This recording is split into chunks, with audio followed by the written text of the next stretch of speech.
welcome to the Dojo Talk Podcast. Please remove them shoes before entry. Sam Master is here, and you still have not taken off your shoes.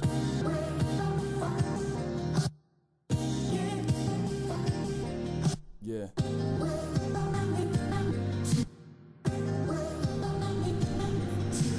Living every day to define man's mission. Looking to the sky for divine transmission.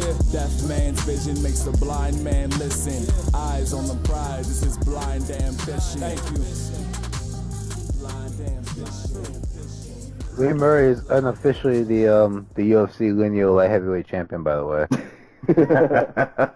I completely forgot. Matt Hughes said that he knocked out Tito Ortiz in the bar fight. Oh my god, I forgot about that. Oh my god, that's man. hilarious.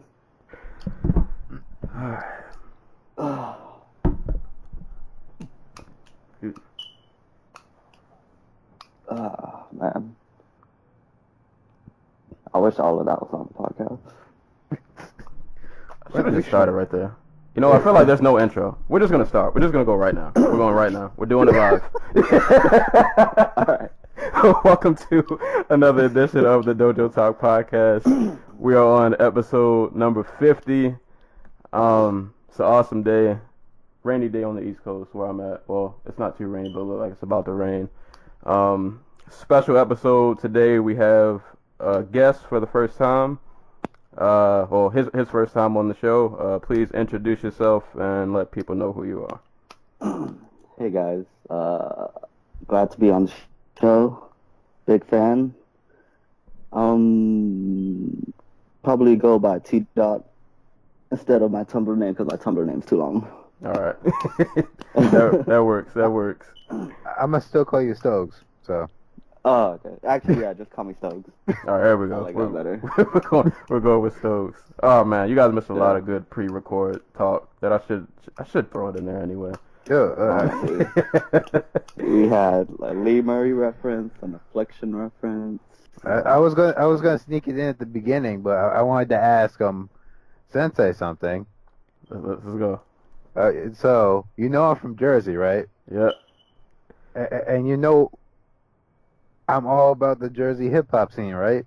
Oh boy, is Joe Budden coming? No. That was a joke. So, you know what came out like 2-3 weeks ago? Nah. The Carnival 3. Oh yeah, Wyclef. They come out. So under the radar. I did see that. The Haitian Wyclef John. Yeah, Carnival 3. God. Did you listen to it? No. I ain't getting that. I wanted to ask if you listened to it. No, I have not. That was a link that I saw, and I was like, oh, he's still out. And then I kept on scrolling about my life. I might go back and I'll give everybody a fair shot. I'll give him 2 songs. Give him 2 songs. I'm glad to see someone's still listening to Wyclef. No, the Haitian community has given up on Wyclef. But no, like seriously, they don't fuck with him anymore, so he doesn't have any fans. Didn't he botch the Haiti thing? Yeah, so like during the whole Haiti relief effort, like when was that? 2010, I want to say. Yeah. He raised like $16 million that was supposed to go to Haiti relief, and like $9 million of it went to like his administration for Haiti relief. Oh man. Which included like paying himself $100,000 to do a show for Haiti relief. Boy, oh boy. Yeah. Oh my god. So Haitians don't fuck with him no more. Do better, Wyclef. Do better. Oh my god. But should be a really, really fun show. I guess real quick before we get into the meat and potatoes and all that good stuff. Real quick mention of Bellator 184. I don't know how you guys want to do this. Just want to quick blaze through, I guess. Yeah. Honestly, I didn't catch the first 2 fights. I just caught Sanchez and Caldwell. All right. Just really quick, I guess. In the first two fights, you had Leandro Higo taking a decision over Joe Manglo, and Pat Curran taking a decision over John Teixeira. They were calling him John McCap on the broadcast for some reason. Like they were trying to hit him Barrow, but his last name is Teixeira. Macappa. Well, according to Sheridan, that's his nickname. Yeah. Like how Henan Barrow's last name isn't really Barrow. It's something ridiculously long. But Curran was slightly better. Like he still, there was still like a whole stretch of the fight where he just wasn't doing anything. But he countered a little bit more. He rocked Teixeira early. He dropped him like 3 times in the first. Yeah. I think. Yeah, and that's, I don't know, that's 3 in a row. Bellator seems really happy to throw the same 4 guys into title shots. So if Sanchez doesn't get a title shot, it's probably Curran. You think Curran is just washed now? I think he's just physically spent. Like I don't think like technically there's anything wrong with him, but like he's been in some wars. Like wars, and just like he's had a long ass career. He's had 30 fights, and he's like what? 30. 30, yeah. Like that burns you out. He's one fight a year since he was a baby. Yeah, he's been training with like Jeff Curran, and from what I understand, Jeff Curran runs a pretty hard ass camp. So I think like he's just it's like with Silva. Like Silva still has like a lot of the technical things, but like physically, it's just hard for him to pull the trigger. Yeah, it makes him reluctant to like really load up on anything. So I think he's at that point in his career. He's still gonna get wins in Bellator. He'll go on streaks, but I don't think he'll ever touch the belt again. Yeah, that probably makes sense. Yeah, solid win though. But the Sanchez fight I wanted to talk about just a little bit though, because that was I think that was a really big win for him. Really big win. Yeah, I honestly, I was shocked that he won, but at the same time, I wasn't really picking him to win either. Like, I didn't think he would get dogged, but I just thought it would be one of those fights where, like, just Strauss being Strauss, maybe I mean, this was Strauss being Strauss, kinda. In the worst way. Yeah, this fight had a lot more grappling. It wasn't I feel like it wasn't a lot of stand-up. Yeah, like a lot of grappling, a lot of transitions. I think, first round Sanchez went for a knee bar, and then, like, Strauss got out, and then he went for a submission, and then they just kept trading back and forth. But, yeah, Sanchez ended up winning via triangle, easily the biggest name on his record. He is also on a 3-fight win streak with Strauss, Galvo, and Karakanyan, so... Oh, wow. Yeah, like he said it himself, 3 world champions, it's time for a title fight. Yeah, I mean, at this point, for the sake of throwing a new face, why not? Why not? Throw him in there, see. I honestly wouldn't pick him to beat, I wouldn't pick him to beat Patricio, but, hey, man, throw a new fresh face in there. Like, the crazy thing is, though, like, Sanchez has close fights with everybody. He had a close fight with, like, Curran. He had a close fight with Weichel. Like, Patricio Pitbull's kind of slowed down. He doesn't throw as much as he used to. If, like, Sanchez goes in there and doesn't get knocked out and outworks him, like, he could legitimately be champion off, like, a split decision win or something. He could. But, yeah, that was... Really quick, before we hop into the Caldwell fight, this had what would have been my favorite transition of the weekend, if not for the Johnson-Borg fight, where Sanchez literally he's underneath. I think he's in I think it was Strauss had side control along the cage. Sanchez literally runs up the cage with his feet and swings around so he takes Strauss's back. Hey, man. Desperate times offer desperate measures. No, man, it was awesome though. Like it felt good to like see him get a big win like that. So he finally, like, I feel like you can't deny him now. Yeah. So yeah, that was he's legit like he's a legit top 10 featherweight. Yeah. And then I guess on to the main event. Yeah, I think Strauss, before he went away, Like after he had beaten Pitbull, like I legit think he was like a borderline top 5 guy. Like he was that good. Yeah, but now maybe not so much. But I still think they're like guys he would beat. Like if so doesn't mean we're not gonna get Strauss Patricio 4? this would be I think you mean Strauss Patricio 5, bro. Right. Yeah, 5. You know what? I would like to think we won't, but the way Bellator works, it's gonna happen. Somehow it's gonna happen. Oh my God.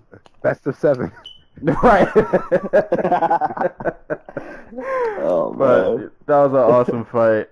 Main event, a fight I've been waiting for so long.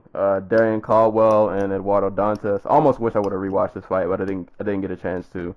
But yeah, man, Dantas got worked. Like he just, I don't know. Like there was no urgency there at all. I thought Dantas was gonna wash him, honestly. I thought it was gonna end up looking like the Joe Warren fight, like jab, keep distance and sprawl. Like he tried. Actually, I can't even say he tried. He didn't really do anything. Like he. So, the Bellator has this problem where they'll get like an elite fighter or an elite athlete like Hector Lombard. What's the other dude? Eddie Alvarez. Even Michael Chandler a little bit, where they are just straight up. You can like, if you were to drop these dudes in like a gym or on like a NFL style combine, these are the dudes who are the best athletes and will put up the best numbers. And they'll do it by like a mile. Like the second best dude in the division is not going to catch them. And with Dantas, like he's fought solid competition. Like Galvao is a good win. Joe Warren is a really good win. But like athletically, he is so used to just having that in his back pocket. Like he is just a straight up better athlete than the guy he's fighting all the time. And you get that in Bellator because like it's not as deep. You can have like solid competition, but athletically, it's not going to be all over the place like it is in the UFC. Like we know Cody Garbrandt and TJ Dillashaw are ridiculous athletes because they're in a division where guys like Almeida, Sterling, Jimmy Rivera, like ridiculous like A+ athletes who, if they were like 6'2", 6'3", 200 pounds, they'd be playing a different sport. And like with Dantas, like it just seems like once he realized that he couldn't catch Caldwell, he just kind of shut down. Like he was like the takedowns came, and like when he tried to engage, like Caldwell like would crack him.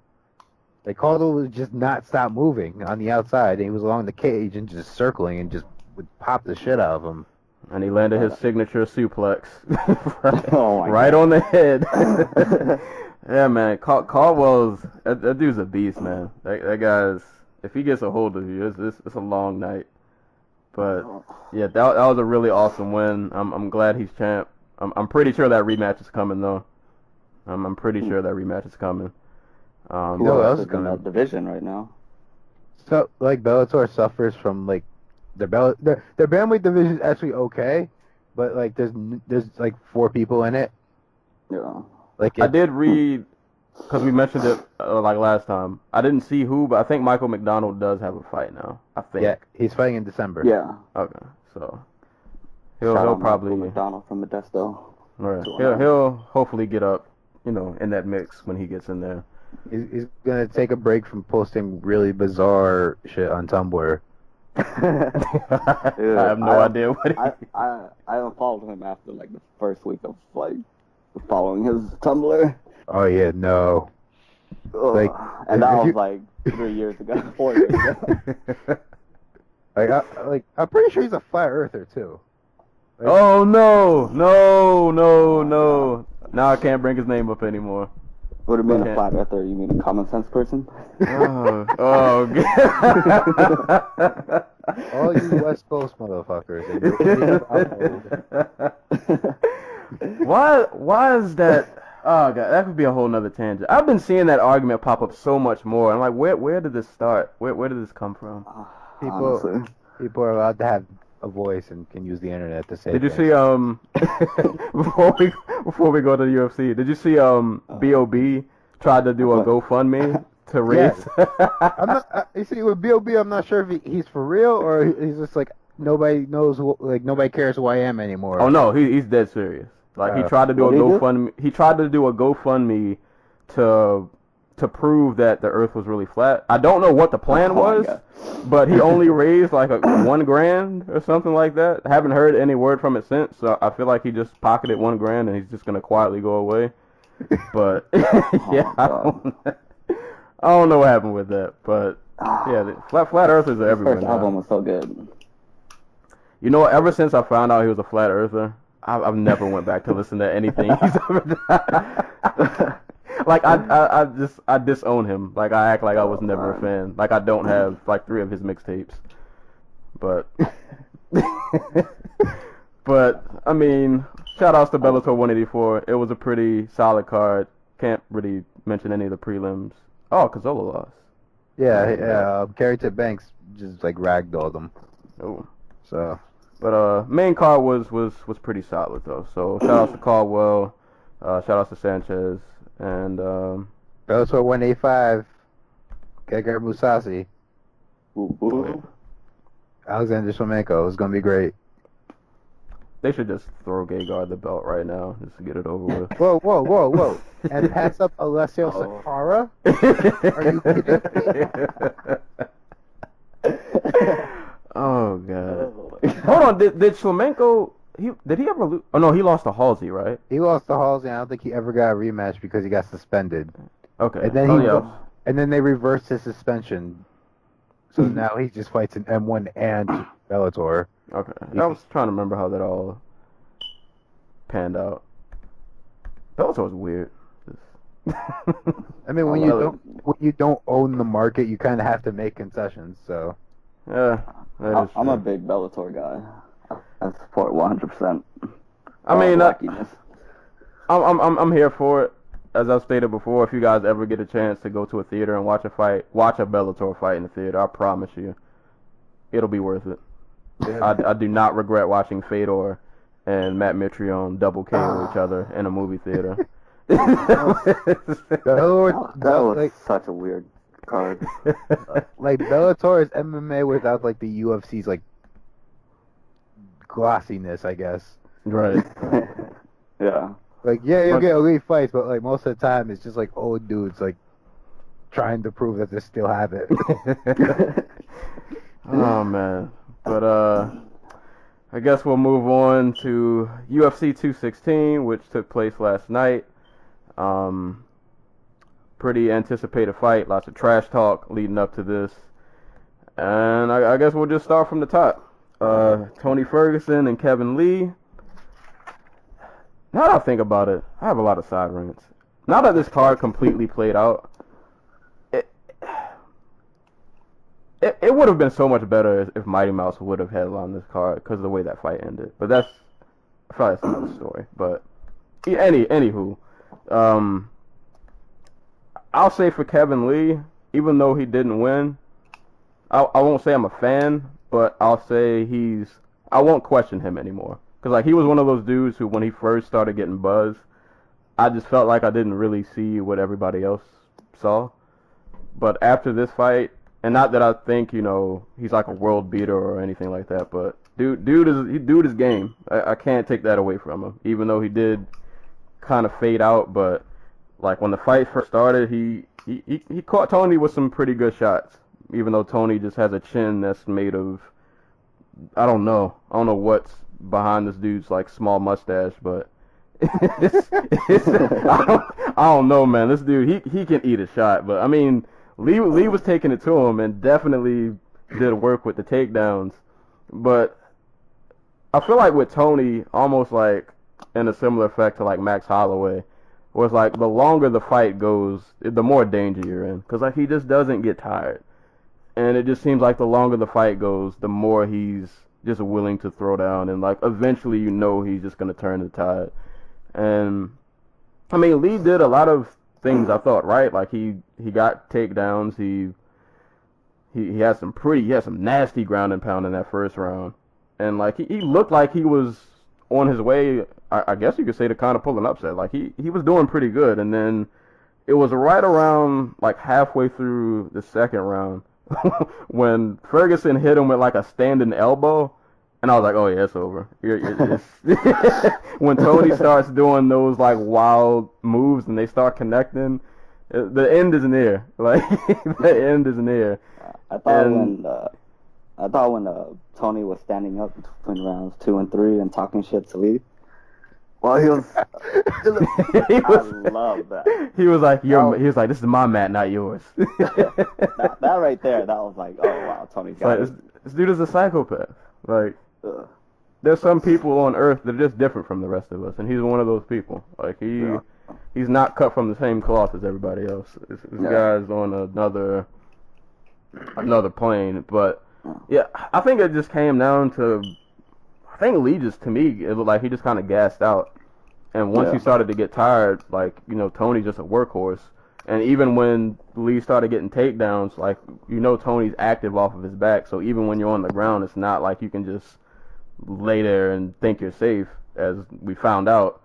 But, I mean, props to Lee. He got out of that armbar, which I thought was just going to snap his arm off, and he somehow stepped over it.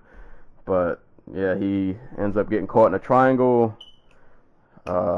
Cries in the ring, and yeah, man, it was an awesome fight, awesome finish, great performance from both dudes. But Ferguson, man, this dude is on a roll, just out of this world, man, out of this world.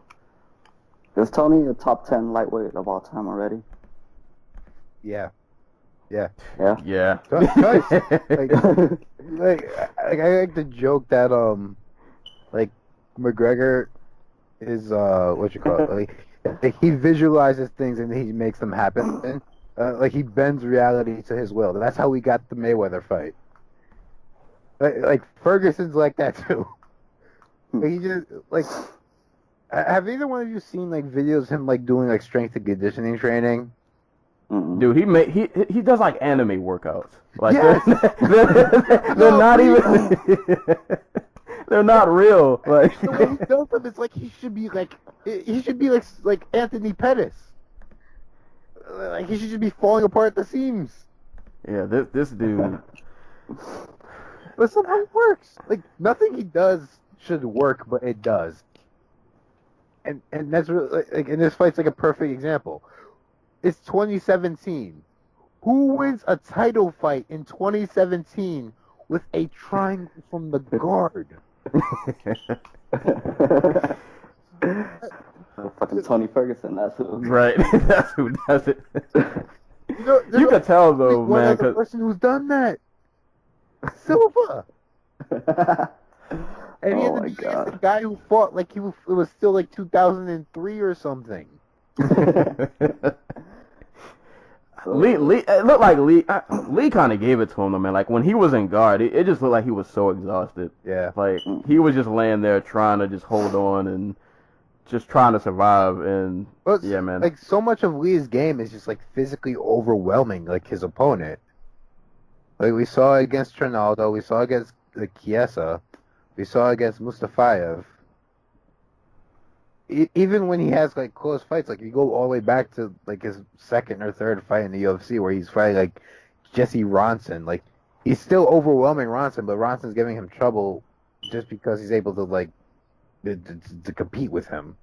It's not like Ronson's ever actually doing any physical damage, and that's the main reason I didn't pick Lee in this fight, because if your whole thing is you're just gonna physically overwhelm somebody. You're not going to physically overwhelm Ferguson for 25 minutes. Like, nope. You're not going to out-wrestle him for 25 minutes. And there's no way he was going to be able to keep doing the explosive thing for the entire 5-round fight. So I figured at some point Ferguson would touch him and, like, he'd go down. But apparently, no, he just submitted him off his back. I have a question for you. Is, like, Ferguson the most dangerous dude in the UFC from everywhere? Yeah. Like, he'll submit you off his back. He's got to be. If he's not, he's like top 3. It's hard pressed. Yeah, because he can crack really hard. He can literally submit you from anywhere. Oh. Yeah, this dude, man. I used to not be a fan of his, but he like won me over the last couple years. Just because I wasn't really like feeling his personality, but he kind of won me over. I get it, because I was like the same way, and then he destroyed like Trujillo or something. I was a fan, but like if he would have told me he would have went on this kind of run, I wouldn't have thought so. Yeah. Like, I mean, who would have? And then the Barboza fight. Like after that, I was like, okay, I can't ever God. doubt this. Yeah, can't doubt this man again. Like, right. Just saying, but Danny Castillo is the linear UFC 155 champion. He beat Tony fucking Ferguson. We all know who won that fucking fight. I mean, he's shit though. It should have been Danny in the main event. Fucking shout out to Danny Castillo. All right, before we move on, That's my NorCal roots. The real main event. We have to bring it up. No, I already know. Yeah, who wins? Ferguson or McGregor? My problem with Ferguson is that he kind of starts off slow, and like those first couple rounds, he doesn't have like, it's just like the game plan. I don't like it. Like, I don't think he has a game plan. I think he just goes in and whatever happens just kind of happens. Like the Lee fight, it was starting to. I was kind of getting the vibes from like the Tony RDA fight, you know? Yeah. Where he was kind of down 2-1, even though it didn't feel like he was down 2-1, but he had to win like the last couple rounds. Like, I don't know. I'm still taking Tony to beat Conor, but I just don't like how do I say it? You don't like how much damage he takes early. Yeah. Yeah, I'm leaning towards Tony, but he's gonna need to be really cautious, like, because Conor, whatever is in that man's left hand, it ends lives.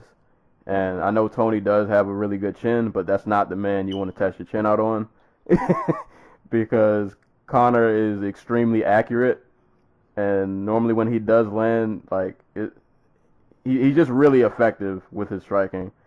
But I'm only gonna lean towards Tony because, like in this fight, Tony had to worry about Lee's hands because he caught some good shots, even though his chin is just made of granite. But then with Lee, you also had to worry about the takedowns and if he gets top pressure, all that good stuff. With Conor, you just gotta worry about the striking because Conor's not gonna shoot a double leg or a single leg. He might clinch a little bit, but I think I see the Tony and Conor fight going kind of somewhat like this, where Conor will probably win like the first 2 rounds, but I think like once Tony like gets settled in, kind of like how the Holloway and Aldo fight went, where like Aldo was clearly winning like the first few rounds, but you could just tell that Holloway was about to turn the fight around. I think that fight goes similar. I think Tony eventually, I don't know if he cracks him, or if he just does some wild leg roll and gets the submission. It's like Tony, to me, he has too many ways to win. And with Conor, I mean, his one way is very, very, very effective. But it's only one way. Like, he's either going to knock you out. That's it. Tony can knock you out. He can submit you from any angle, position that he chooses to. So I'm going to trust Tony not to get cracked. And I think he finds a way to beat Conor just because I think he's way too versatile. Like he's got too many weapons in the arsenal. Yeah. But that's gonna be a really, really good fight though. Yeah. I'm leaning Tony as well. So, like, the Nate Diaz fight just plays over my head, where like you get a guy who's really long who can jab with him, and here like he's a better wrestler than like McGregor and Diaz. Yeah. So. That fight's gonna be crazy though. Or I'll throw out the other elephant in the room. Does Ferguson get passed over for the trilogy? Do we think that happens? Yeah. Because I saw a report that said Dana said that they're going to unify the belts, but history's shown me not to believe Dana. I mean, that just means that they're going to give Diaz the fight.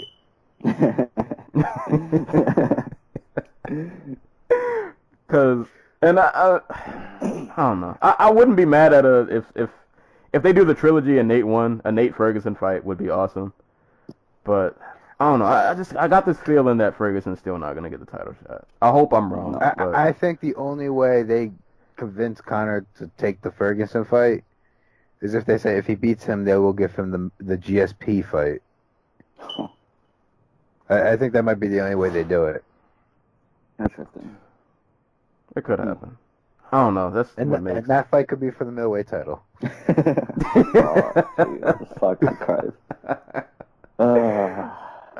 It's God, Conor, what have you done to this sport? So much confusion. But hey, man, I guess when you got that kind of power, you do whatever you want. And apparently they let him. Defend or vacate, motherfucker. Hey, man, he. I'm just like the UFC is gonna fuck around and make Nate Diaz the champion. That's all I'm saying. It could happen, man. It could happen. It could happen. And like, what do you? Like, I think the hesitance on the UFC side is like that fight's gonna make money without the title in it. So if like if they do the Ferguson McGregor fight and Ferguson wins, and like for whatever reason they don't do the instant rematch, they can always go back to the Diaz trilogy fight. If they fuck around and just like, give Diaz a title shot, good chance he can beat McGregor. We've seen it before. And he only lost by 1 round in their last fight. Right. And then what do? Do you make a 4th fight? Why not? All I know for Conor is the road from here does not get easier. Like, no. They're killers in every direction. Like, there's no easy way out. There's no easy way out. Like, his best scenario... Paulie Malignaggi. There we go. Who's still on Twitter. he's still mad.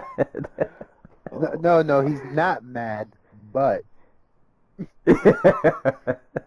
Paulie the God. Somebody's got to pull Paulie aside, man. Somebody's got to talk to him. I'm a Paulie guy. You gotta talk to Paulie. You gotta let him know, man. Like your Twitter fingers need to calm down. That situation. Nobody even remembered that anymore until he brought it back up. They'll have you retired. Oh man, but I don't know. One thing Conor does, for better or worse, things are interesting. You never know really what's gonna happen. So, but if the world aligns in the way that it should, Ferguson will finally get his shot that's probably been long overdue for him, but we'll see. Either way, great win for Tony, and I think for Lee, I'm pretty sure he won some people over last night. I think he probably gained some new fans, and looking forward to seeing him in the future too. At only 25, he's got time on his side, I think still. Who would you guys want to see Kevin Lee go against next? Leonardo for a rebound Santos. fight?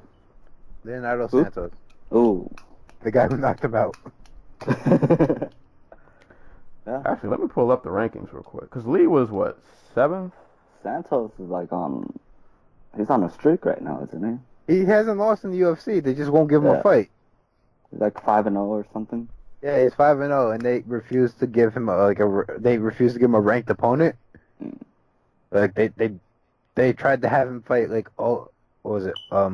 Aubin Mercier in like July, but Mercier pulled out and they didn't get somebody to replace him. So, Jesus, Santos better get on Twitter, start cussing at people. I mean,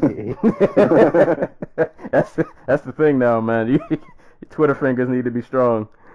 He's got to go start cussing out some people. I would say Lee and Poirier, but Poirier's not gonna resign after his next fight. Is it Poirier? Yeah, he's I think I heard him and Cub. They're both after their next fights. They're gonna test free agency. I could have swore Bellator. I could have swore Poirier said that Poirier re-signed the deal not too long ago. Oh no, you're right. Can't wait. Yeah, Poirier. We'll probably get Poirier Chandler at some point in 2018. Oh, can't fucking wait. Chandler has to beat Primus first. Oh yeah. Oh my god. I still forget that this man has the belt. This is like the 5th show in a row where we brought up that we can't remember Brent Primus as the champion. Shout outs to Brent. Shout outs to Brent Primus. My bad. But I guess we'll move on, to the co-main event, which probably should definitely have been the main event, especially considering how this fight ended. Demetrious Mighty Mouse Johnson versus Ray Borg. I will state again, as I do every Mighty Mouse fight, I've been a Mighty Mouse hater for a long time. It never pays off. It never pays off. It never goes my way. I've learned to accept it, but I still hate just for the sake of being a hater. But man, Borg. I mean, valiant effort, I guess. Like, I'm trying to. He got a couple draw takedowns. some. Yeah, like I'm trying to draw some positives. Borg is a very good listener because he listened to what Greg Jackson told him, but what Greg Jackson told him was nowhere near enough. and the thing is, well, I guess one positive I will say with Borg, like, it might be hard to defend this because he lost, but like, I kind of liked what he was trying to do, because it's like, if you fight Mighty Mouse, I mean, aside from oh god, why am I drawing a blank? Not Cejudo. Tim Elliott? No, not Elliott. Dotson? Well, all right, I'll go with Dotson too. Aside from dudes like I don't even know if Horiguchi caught him. Did he? He hit Horiguchi. Horiguchi hit him like with a jumping knee as Johnson went in for a takedown, but for whatever reason, Johnson just kind of ate it. Okay. But Moraga, Benavidez, and Dotson. Yeah, Benavidez. That's what I was trying to think of. I mean, they all rocked him. Yeah. Thing is, like, those dudes are pretty. It's not like Ray Borg's a bad striker, but he's not like a Benavidez or like a Dotson who can just end the fight with like one punch. So it's like you trying to out DJ on the feet probably isn't gonna work. Well, I mean, for one, you just can't catch him. So what's your other option? Let's try to smother him, slow the fight down, maybe take him down, rough him up. Kind of like how the Ian McCall fight went way back when that happened. So like I understood what he was trying to do, and I didn't think it was a bad game plan. I mean, you got to try something, but my God, did it not work? Like, I mean, he did get takedowns, but it's just like DJ is so good everywhere. Like, this man there are no holes in his game. He doesn't make mistakes. He doesn't give you that one window for you to capitalize on. Like, it just doesn't happen. You take him down, he either pops back up, or he'll do better than the scrambling Borg, which is wild because we're used to seeing Borg kind of just manhandle people with grappling and do crazy transitions and great scrambles that always go in his favor. But man, Mighty Mouse was just on another plane, man. Like, it was. I appreciated it. I'm not gonna lie. I tried to hate. I tried to hate for as long as I could, but like every round, I was just like, yo, this dude is. Yeah, man. I don't even need to mention the finish. Like, when that happened, well, for one, my stream froze in the middle of it, so I didn't see it like the first time, but my audio was still on. I was like, oh, he just got an armbar. All right, whatever. And then I watched the replay, and I was like, did you practice this? Yes. Or like, did like, seriously, apparently a journalist who was at the Edmonton event spoke with some of Demetrious Johnson's teammates the week leading up into the fight, and he was like, "Yo, he's been practicing this suplex armbar transition in the gym. I think he's gonna try it in the fight." Oh, that is wild. Like, I've never. That's gotta be submission of the year. That's one of the greatest finishes this sport will ever see. Is that the greatest transition of all time? Yes. That's gotta be. Yeah, that's gotta. Like, people like you're not supposed to do stuff like that. Like, that's not supposed to be. I wonder what the coaches would. I mean, I get it. Like, even if you practice that in the gym, like, it's got to be a point, like, in your coach's mind, like, man, he's not going to do that. Like, yeah, it's fun to do in the gym. Man, maybe he got it on a few guys, but you're not going to do that in a title fight. And then, like, I want to know what was going through Borg's mind that, like, in an instant you're being thrown in the air, and the very next second your arm is getting ripped off. Like, what is even? I feel like he tapped out of like pure shock. Like, I don't even know what just happened to me, so I gotta get out of here because this dude is just. He held on to it for a long time. Like he was in that position for like 10 seconds before he finally taps. He tried. He tried. He was a gamer. I'll give him that. Yeah, and I guess that if anything, I'll give Borg that is like as one-sided as the fight was, he still continued to press forward. Like he was still trying. Like he was giving everything he had, but like Mighty Mouse just has this way of making people just look like they don't belong. And yeah, man, Borg is another victim. 11 straight. Real quick, Where did he go from? I got some Mighty Mouse stats before we go into like where does he go from here. So hold up. Okay. So obviously this is defense number 11, which makes him, the record holder now. But there's also his 5th submission in a title fight, which is the most in UFC history. It is also his 4th win in a title fight by Armbar, which is the most in UFC history. It is also his 3rd 5th round submission win, which is also the most in UFC history. And he's finished 7 of his 11 title defenses. 3rd in UFC history. 172 strikes to 22. Jesus. I don't even remember one Borg strike. Like, yeah, no, they were all like small clinch elbows and like uppercuts and stuff. Oh man, I did the math, and it was like every 8 punches, Borg would get one in. Jesus. That's DJ in a nutshell. Like, it's what he does to everybody.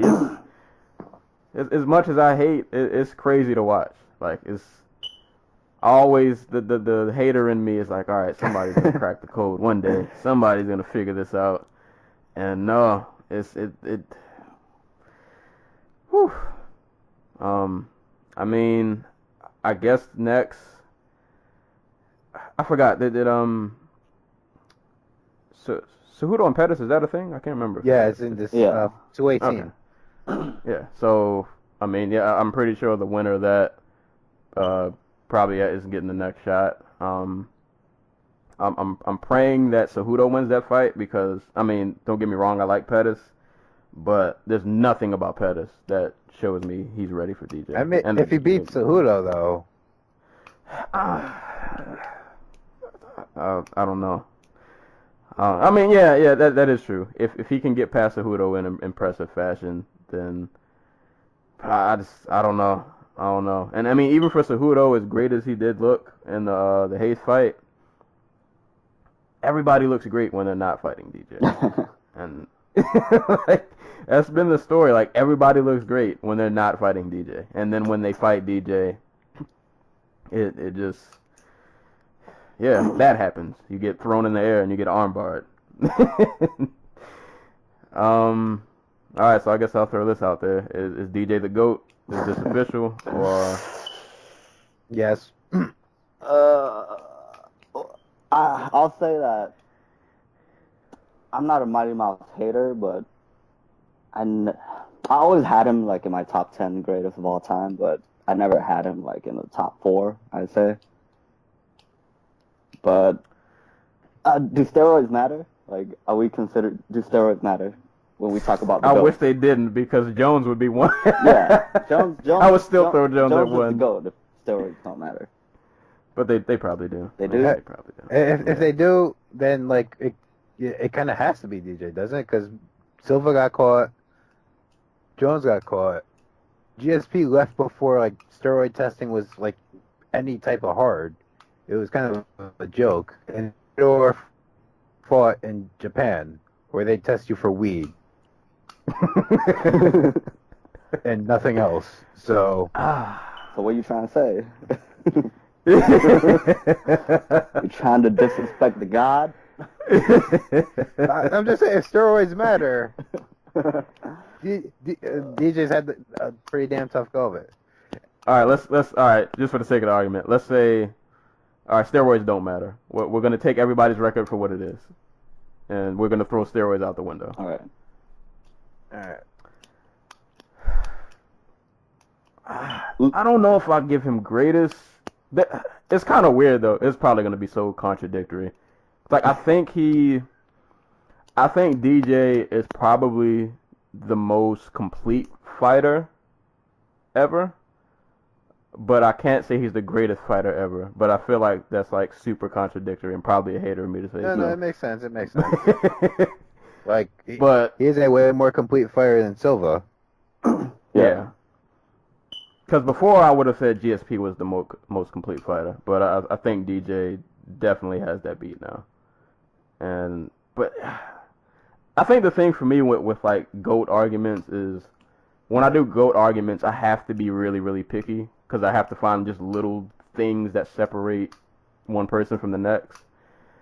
I don't know. It's hard. It's hard. Because I think there are other people who have had maybe like their streak wasn't as long, but I think their competition was better. But at the same token, like DJ just cleaned out the whole division like 3 times over. And nobody, I mean, a few people came close. They had moments, but like pretty much after that first Benavidez fight, like most of the fights after that weren't close. Like he starched Benavidez the second time, which still hurts me to see that replay. And yeah, like everybody else, he gave them the business. So I don't know. I guess I'll say I won't say he's the GOAT, but if somebody else says he is, I won't argue. Like I could completely understand somebody saying he's the GOAT. I wouldn't argue against it. John Jones, just based on the strength of schedule. When I do the GOAT list, I always look at the strength of schedule, and I think Jones had the best one. Just straight up off strength of schedule, it probably has to be Jones. Like, how many former champions does he have on his list? he beat everybody who ever had a belt. Like he didn't beat all. He got Chuck, Tito. But yeah, like Rampage, Machida, Shogun, Rashad, DC, I guess technically. Like dude went through the ringer. I don't really have an argument against. Like for me, it's DJ, GSP, Jones. I honestly think Jones is the most talented fighter to ever do this. Definitely. Like the shit he's able to do with his frame is just insane. The most talented, but also the most self-destructive. Yeah, just God. Like this guy legitimately could have been heavyweight champion, and this argument would be mute because it'd be indisputable at that point. Yeah. But with DJ, it's like you said, he's like the most complete fighter ever. And I think Patrick Wyman said it best. Like he is a flow chart of violence. I really don't like the Fedor disrespect on this podcast. You know what, man? I would have been with you like a year or two ago, but Fedor has not been doing himself any favors as of late. We gotta look at his prime, though. We gotta look at his prime, though. But like my thing with Fedor is like Verdum is just standing right next to him in my eyes in terms of like strength of competition. Fuck Verdum. Yeah. I mean, yeah, I hate Verdum too. Don't get me wrong, but like, I hate that he has so many good ones.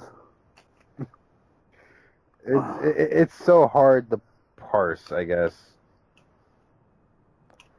If Fedor would have like just cut his career like 5 fights short, I'd still throw him up there. But when you're getting battered by Baldonado, it's just not a good look.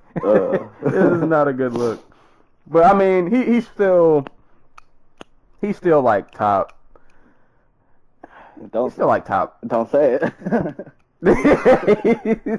Anything, he's still like top. Anything less than top 5, I'm not hearing it. All right, hold on. All right, so let's run this down real quick. So yeah, all right, so it would be probably DJ,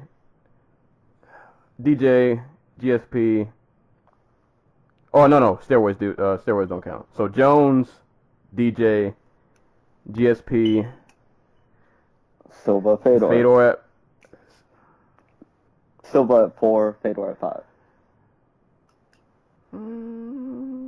I won't argue that. I won't argue that. We're gonna try to. Hold on though. I have another name I want to throw. Why does nobody throw Aldo in there? Because I feel like he should be much higher on this list than people give him credit. I used to have him in. Aldo's my number 6 now. Yeah, he's number 6. Aldo's like honorary top 5. Yeah. Right. Agreed. Like I think Aldo and I guess DJ now have going for them is they've gone through like 3 different generations of fighters, as in the guys he came up with, the guys who came up next, and the guys who came up who spent their whole careers trying to beat them. Right. Yeah. Like, so you have like God, what's the guy's name from Shudo? That Aldo beat. Alejandro Nogueira, Jonathan Cub Swanson. Those are guys who came up with him. He had Faber, Brown, guys who were like at the top with him, and then he had guys like Mendez, who literally from the day he stepped foot in like Team Alpha Male, his whole career was spent chasing Jose Aldo. And considering the level of athlete that Mendez is and like the level of fighter that he is, the fact that he beat him is insane. Twice. Yeah. And then you have Aldo's really disrespecting. I pray that Aldo's remembered more kindly by history than he is currently, because he is too good to be as undersold as he is. It's the goddamn Connor effect. Pretty much. I think he's really underrated. I think people are gonna forget him in history, honestly. I hope not. It's fucked up. It's fucked up. The thing is, though, it's kind of weird because if you think about it, Conor isn't as big if he doesn't beat Aldo. Like, there's a reason that people hold Conor in such high regard, and it's because you beat a dude who was just seemingly unstoppable. Well, that's for people who are like MMA fans. For people who are Conor fans, Conor's great because he's Conor. Like all those kind of like inconsequential to that. You know what I mean? Yeah. It's like people who call like I don't know, like Seth Curry like the best player ever, and they just shit on LeBron and say he's overrated, as opposed to Curry being great because he beat LeBron. You know what I mean? And it's not a 1-to-1 comparison, but it's like that. Conor ate an apple today, greatest of all time. Exactly. Oh boy, if he beats Ferguson, Conor went 10 rounds with the best boxer ever, who's been retired for 2 years and is 40 years old. Right. Not to mention he threw 80 illegal strikes. Oh man. But yeah, I guess no matter how you slice it, DJ's if he's not your GOAT, he's definitely in the conversation. Let's talk, we're kind of like passing off like this conversation, but like Jones is basically all but gone for who knows how long. GSP is we'll get to him eventually. I guess Silva's still out there, but like I don't think he's gonna get any career defining wins at this point. Fedor is like doing Fedor stuff. Fedor is doing the freak show circuit basically, and like I don't know what to make of what all those career will be from here on out. Like he could go on another run. Who knows? Versus Cub. Yeah. Yeah. I mean, if we're going right now, like current best fighter on the planet, yeah, it's DJ. It's not even close. But also from the point of DJ's not done. Right. Like we already talked about like Cejudo and Pettis being next for him. That's number 12 if he beats them. Like he's not averse to going up to bantamweight if they pay him the right money. And like if he does go up to bantamweight, he beats TJ Dillashaw or Cody Garbrandt. does that put him? Are you If he saying goes he up, What if he does? Oh, like That's if the he thing that does, can happen. if he does, he's a GOAT. okay. If he does, he's a GOAT. And I think at that point, kind of like Jones, where if he goes up, if he would have went up to heavyweight, yeah. If DJ goes up and beats TJ or Garbrandt, he's GOAT. It's not a question. I don't think you can question it. Yeah. At least I wouldn't. I would have at that point. I would be forced to stop hating. Like, Yeah. I would have to stop hating, and yeah, I would have to give the man his props. I guess I'm with you on that one. I don't think he beats Cody though, to be honest. Hell no. I don't think he beats Cody. See, I think he beat TJ. I'm still not 100% on like where Cody is as a fight, as an elite level fighter. I know he beat Cruz, but he also lost 2 rounds of that fight. I don't. Yeah, but he And that's man, not a knock. Like as like oh my god, he like because he did beat the shit out of Cruz and like everything. And Cruz is still like one of the best fighters ever. But when I think of like where he's just like so far ahead of the division, like it's not there yet. There's still a guy who went 3 rounds with Claudio. What's his name? The Gentile. disrespect. The disrespect toward my guys on this podcast is just unreal. I will say though. Henry Brown I will is say my though. If he beats TJ, I think that'll say a lot Yeah. about him. I'm really interested to see how that fight goes because I think that'll determine a lot about where his trajectory will probably be, depending on how that fight turns out. But I don't know. Either way, anybody who's fighting DJ in the near future, best of luck to you. I hope you got a good game plan. You might need to take steroids. You might. Actually, you know what? Didn't Ali do that and it didn't matter? Yeah. So, yeah, taking steroids isn't even a sure bet. So, yeah, I don't know, man. Say a prayer before you fight. Go out there, throw a head kick, pray for the best. But you're probably still going to lose. Unless you're at 135. But even then, you might still lose anyway. But, so, yeah, shout outs to DJ. Shout outs to Borg. Valiant effort, but, you know, it is what it is. This next fight, which had a pretty interesting storyline, how this even all happened. So, Walt Harris, backtrack even before that. So, Fabricio was supposed to have fought Derek Lewis. Derek Lewis, I believe, woke up with some pretty bad back spasms, so he couldn't go. And then Walt Harris, who was supposed to have fought Godbear, I don't know what the conversation was, but I guess he's like, hey, I can fight. And then he just jumps up to fight Fabricio. And poor Godbear. So, yeah, apparently Mark Godbeer was told that his fight was going to get bumped to the main card. And then he went on Facebook and was like, everybody, I'm going to be the third fight from the last, I'm going to be the third fight. Oh, no. And he was all hyped about it. And then they came back 30 minutes later and was like, yeah, no, Walt Harris is going to go fight Fabricio Verdum.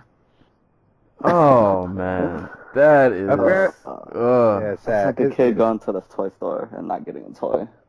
Right. You're going for the last Transformer and somebody else just takes it from you. Defender vacate, motherfucker.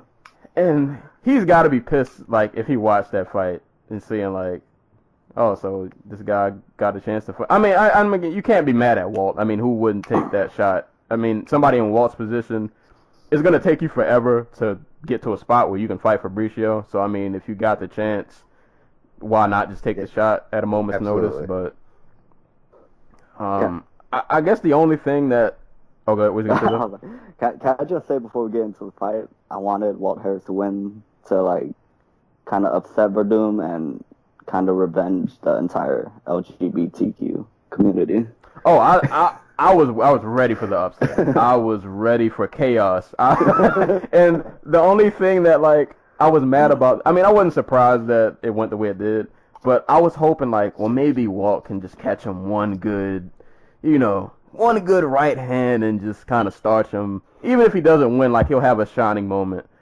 But, yeah, never happened. I don't even remember him throwing a punch. Or he may have, but I don't think anything landed. And then, yeah, once Verdum got the takedown, he just does what Verdum does. And Yeah, pass guard, arm bars happen, and next thing you know, a minute and 5 seconds later, you lose. Fedor, So Kane, Big Nog, Walt Harris. Legendary. right. But I mean, shout outs to Walt Harris though. I mean, he took that fight on a 5 hour notice, I Something think. like that. Yeah, so I mean, I can't shame the guy for going at the opportunity. I do feel bad for Godbear though. Like I just feel like he kind of got left Yeah. out. I hope did they pay. I wonder if they paid. Does he get paid? I read that he did get his win and his not show money, his purse. So he got Okay. So he got paid for winning and not having to take any damage, but still, like, that's a big opportunity. Like, Yeah. you flew, like, Godbeer's from, like, the UK, I think, so he flew, like, halfway around the world. Well, at least you got some money for it, but that does kind of suck because you could have been on a really big card, and but I guess it is what it is. For Fabricio, I don't really think the fight does anything. I mean, you're kind of supposed to win this, so you know. I don't know where he goes next. But with heavyweight, I feel like nobody knows really what's like. Heavyweight's just one of those divisions. It's like I don't know. You're just picking names out of hat at this point. Like nobody really knows what's going on. It's Francis and Overeem next, right? Yep. Yeah. Pray for Overeem. It's gonna be It's gonna be. Like, we keep joking that Overeem's gonna get starched, but, like, Overeem's the type of dude who's kind of, like, built to upset, like, Ngannou. Because he actually has, like, a striking background and can take Ngannou down and might be able to actually overpower him. The thing is, like, if I look at this on paper, like, Overeem should win because I feel like he's definitely the better. Hey, if we fighter. got this on paper, Overeem should be champion and have, like, 5 defenses already. Right. But, like, this fight is just one of those fights where it's like, all right, if Overeem wins, great. You put an end to a hype train that's been just nonstop. But it's like if he loses, it's gonna be a bad loss. Like it's gonna be one of those KOs that it's gonna be on a highlight reel for a long time. Like it's like one of those ESPN top 10. Like yeah, I fear for his health. I fear for that chin if it gets touched, if it gets grazed even. That might be it. I'm still not sold on Francis. I don't know. I don't like him. I don't like him. It's hard to say because you don't get to see much of him. But it's kind of like he's doing what he should do so that you don't get a chance to see anything because he just kills you. And I watched the replay the other day. I'm still dumbfounded. He literally lifted Arlovsky off the ground. Like I don't know. That's a scary man. It's a scary man. But yeah, I don't know what Fabricio does from here. I mean, I guess he just holds his number 2 spot, which he's currently ranked. I don't really know where he goes. I mean, he set the seeds for a Tony Ferguson fight. We need that payoff. Hey, at this point. Oh man, and not the quick side note. I saw something with One Championship. They're doing like a David versus Goliath fight on one of the cards. Where like they're oh my god, I'm gonna fuck up his name. Aung Lung Sang is gonna be the fight at heavyweight. What weight class is he? He's a middleweight. He's a middleweight versus a heavyweight. He got knocked out by Uriah Hall in Bellator years ago. That's how I know. He's fought as low as welterweight before. Like, oh my god. And he's fighting this where's this dude from? This Cameroonian heavyweight kickboxer named Alain Galani. Yeah, so that's gonna happen. that's gonna be a thing. But I mean Fabricio, who's still out there? I mean Volkov is still out there, I guess. I don't know if anybody would care about that fight, but I feel like in the top 10, he's one of the few dudes who still like he doesn't have an opponent. He's not injured. I like the Volkov fight because if Volkov wins, it's a contender. Yeah. And so many of the foils of heavyweights is just like somebody who's competent. Volkov is like the definition of competent. like, and we've seen Verdun make really shitty decisions before, like constantly, actually. So there's the groundwork for an upset there. Okay, but we'll see. With heavyweight, there's never know really what's gonna happen. But shout outs to Walt Harris. You gave it a shot, you know. And shout outs to Godbear, who just got lost in all the confusion. Like, he just got tossed to the side, man. I feel bad for him, but at least they gave him his money. Yeah. So I mean, that's something. On to this next fight, which lasted all of about 2 minutes plus a little bit of change. Romero, Barella, and Kalindra Faria. I heard of Kalindra before, wasn't too familiar with Barella, but I guess after this fight, she's on the radar a bit. Barella just fought in the main event of Invicta 24 in July. That's that's the only place you probably know her from. The rest of her fights. Where's Kalindra? Where's Kalindra from? I know I've heard her. She's the Titan FC Bantamweight champion.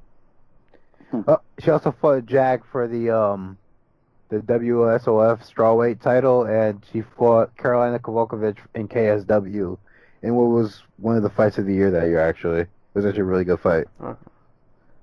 Alright, so yeah, I know I'd heard her from somewhere. But yeah, this fight didn't really last all that long either.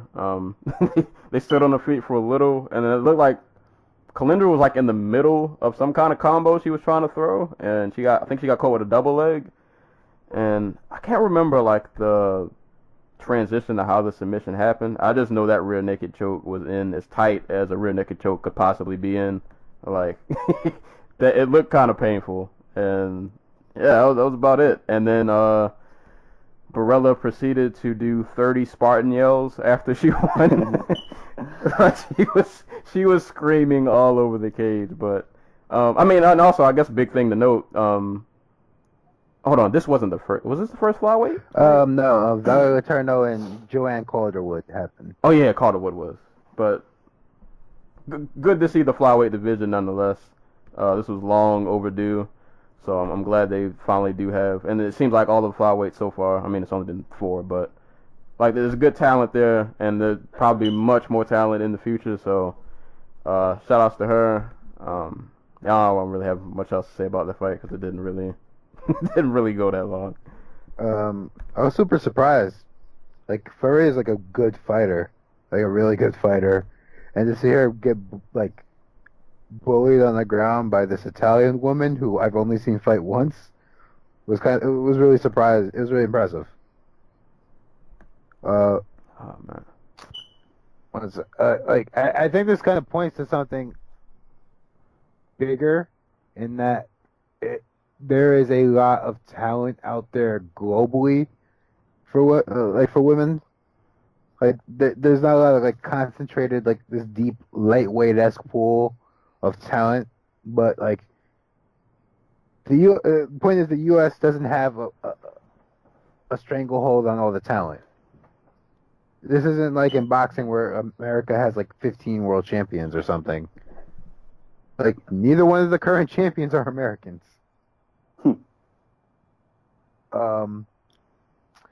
Like you have this Italian woman here. You have in Bellator, they just signed I think like a whole bunch of women from like all over the world. They like signed this Chinese woman.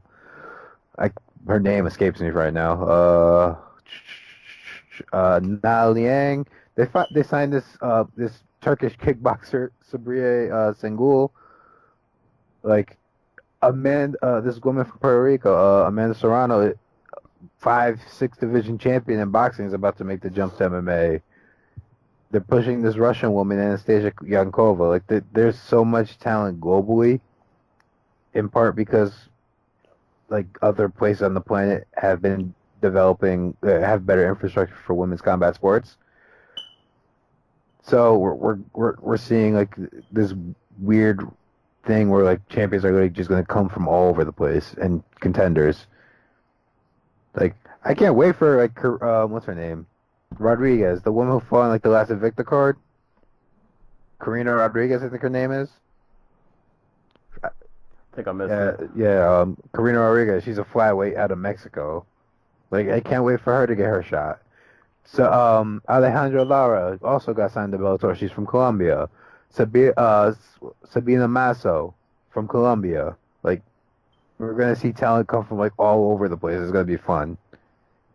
Oh, Sabina was the head Yes, kick. and LFA. Okay, yeah. So that's all I got from this fight. We're gonna see talent come from weird places. It's gonna be cool. I'm always down for more Sparta screams. You catch the fight, T-Dot? Yeah. I just saw the takedown, quick work. I can't really tell if she's good or not. Just because it wasn't much to see. Yeah, it wasn't a whole lot to digest other than, I don't know. I pulled Sparta screams from the fight. That's what I got. But I mean, shout out to her though. That was a good win because that was both of their debuts, and that's kind of awesome that your debut is on a pretty big card. And she showed out. So shout out to her. That was a really good win. And I guess to to round out the main card, we had Beneil Dariush taking on Evan Dunham. Man, Dariush with those elbows in that first round. Those elbows, oh my god. That second one, I thought Dunham was done. I thought that was a wrap. Like, he caught that elbow and then he just kind of dropped to the ground like, oh no. I don't want any more parts of this, but Dunham's an animal, man. Like, he came back in the second round and you would have never thought that he was, like, in any danger at any point in the fight. Like, he looked completely, like, refreshed, like nothing even happened. I don't know, I feel like Dariush kind of slowed down in, like, the second and third. I guess you could say maybe because in the first he went pretty hard for the finish after those elbows and he didn't get it. And then... Did you guys score the draw? Yeah. Score the draw? Yeah. Yeah, I did too. I wanted to edit to Dunham, but yeah, it was a draw. In a night where we've seen, 2 draws and like a split decision. So, but kind of sucks. I feel like for a draw, like, where do you go from there? Like, do you rematch? Do we run this back? Or it was a good fight. Yeah. Like, Dunham just straight up went like Diaz brother in the last 2 rounds. It just tried to pour it on in between, like, Darius like winging overhand rights, or because he was like tired. And I mean, quick note on Dunham. Like, he's quietly been doing really good. Like, he, prior to this fight, was on a 4-fight win streak. And I always bring this up anytime I mention Dunham because, like, I can't ever not think about it. Like, at one point, he was supposed to have been, like, that next guy. Yeah. And then he took that L to Sean Shirk, which, to me, is one of the worst robberies I've ever seen. And, like, when people say robbery, that is the fight that I point to. And I feel like ever since that fight, like, he was never, I don't know. I feel like that fight, like, took something out of him. Because he never made it back to that level, like, that he was. I mean, he would get wins here and there, but then he would kind of have these skids also. But his career kind of reminds me of, like, Cowboy's career before the title shot, you know? Like, win, lose, or not win, lose, but, you know, a couple good wins, some losses, and then never quite getting to the top, you know? Yeah, you lose the big one. Yeah. Yeah, I'm looking at his record. So you want to know a little bit why he probably feels like he fell off after that? So right after that fight, that's about the time that WEC got absorbed into the UFC. Yeah. Oh, he probably got lost. Yeah, he probably got lost in the shuffle. It's what like a lot of those guys who were supposed to get title shots at lightweight kind of just like fell in between the cracks afterwards. Like Melvin Gillard, Jim Miller, Evan Dunham. What was the other dude? Like not Evan Dunham, but Evan Dunham like TJ Grant. TJ Grant is a weird case because he would have got a title shot, but man, he's fought. I'm looking at his record. Like, he's fought a lot of good people. Like, he hasn't really had any easy. Oh yeah, no. Like Dunham has had one of the most consistently difficult, like like resumes at lightweight. A 3-fight stretch of Dos Anjos, Cerrone, and Barboza. Jesus. That's not even fair. That's not even fair, and that's coming off a split decision win over Tibau, and you get rewarded with a murderer's row. But yeah, I'm not mad if they run this fight back. Yeah, pretty entertaining fight. I just think Demetrious probably, and I mean he went for the kill in the first and didn't get it, and I feel like after that he just kind of slowed down. And Dunham is just one of those zombie fighters that, like, if you don't put him away, he's always gonna be in your face. So, what was Benil's record? Oh no, he's coming off the KO from Barboza. Yeah, we're talking about like Dunham's resume. Like Demetrious just had a tough ass go of it too. Yeah. Let's see. I had Brenneman, Nijam, Tony Martin, Ferreira. Oh, he went on the road. Cruikshank, Miller, Michael Johnson, Chiesa, James Vick, Rashid, Magomed. Yeah, that's a pretty. Jesus. That's a pretty nasty schedule. Point being, like, if He you're got- a lightweight, there's nothing easy about it. Right. Good luck as soon as you sign the contract. But yeah, it was a pretty awesome, pretty entertaining fight. It's crazy though. Like, as good as that fight was, that wasn't the best fight on the card. Like, because I think Bobby Green and Lando just set the bar so high that I don't think anybody else hit it really. I know. Yeah, that fight was amazing. But Like, I rewatched it this morning. It was better than it was the first time. oh man, yeah, that fight. Did you catch the prelim? See that? Yeah. I only caught the Lando and Dukan, those two. Oh, Dukenwa. Okay. I mean, you saw the two that kind of mattered. I mean, the Met. See, this one I didn't catch. Oh, actually, no. Let's just go down the line. Let me not get out of order. So, the feature prelim was Tom Dukenwa and Cody Stammen, if I'm saying that right. Cody was coming off that win over Terrion Ware. Dukenwa is coming over that win from, was it Patrick Williams, I believe? Yes. And yeah, I love Dukenwa, but he I like his name, at least.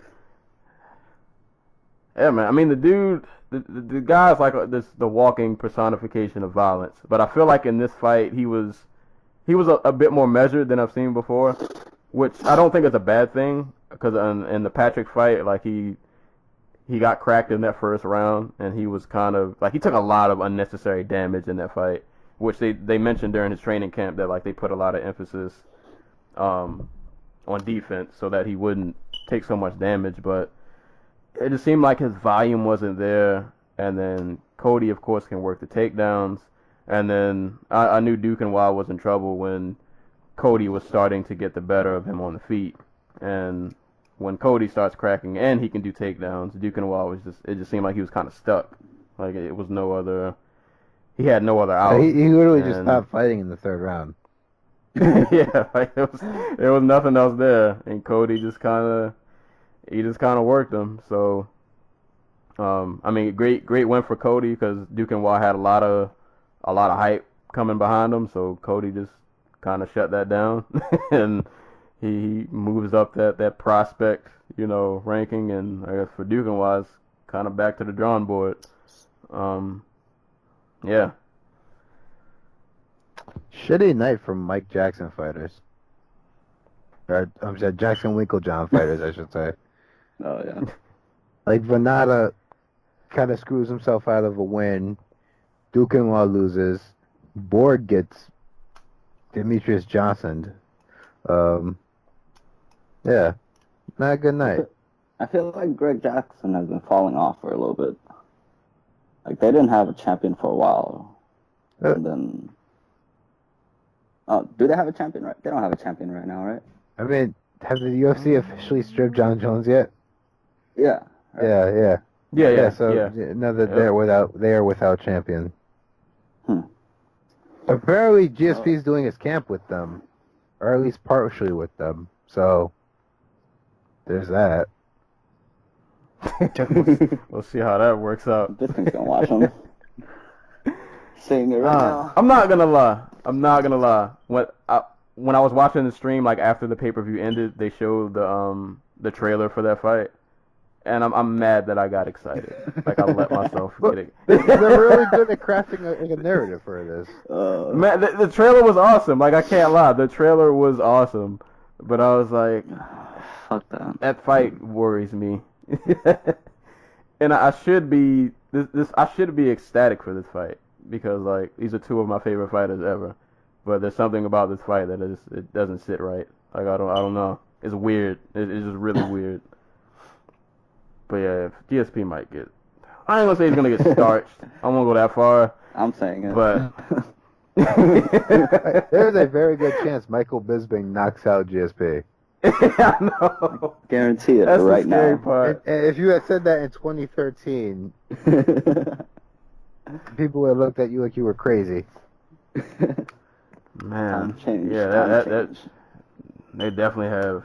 But yeah, that fight. I mean, that's not too far from now either. That's the next pay-per-view next month.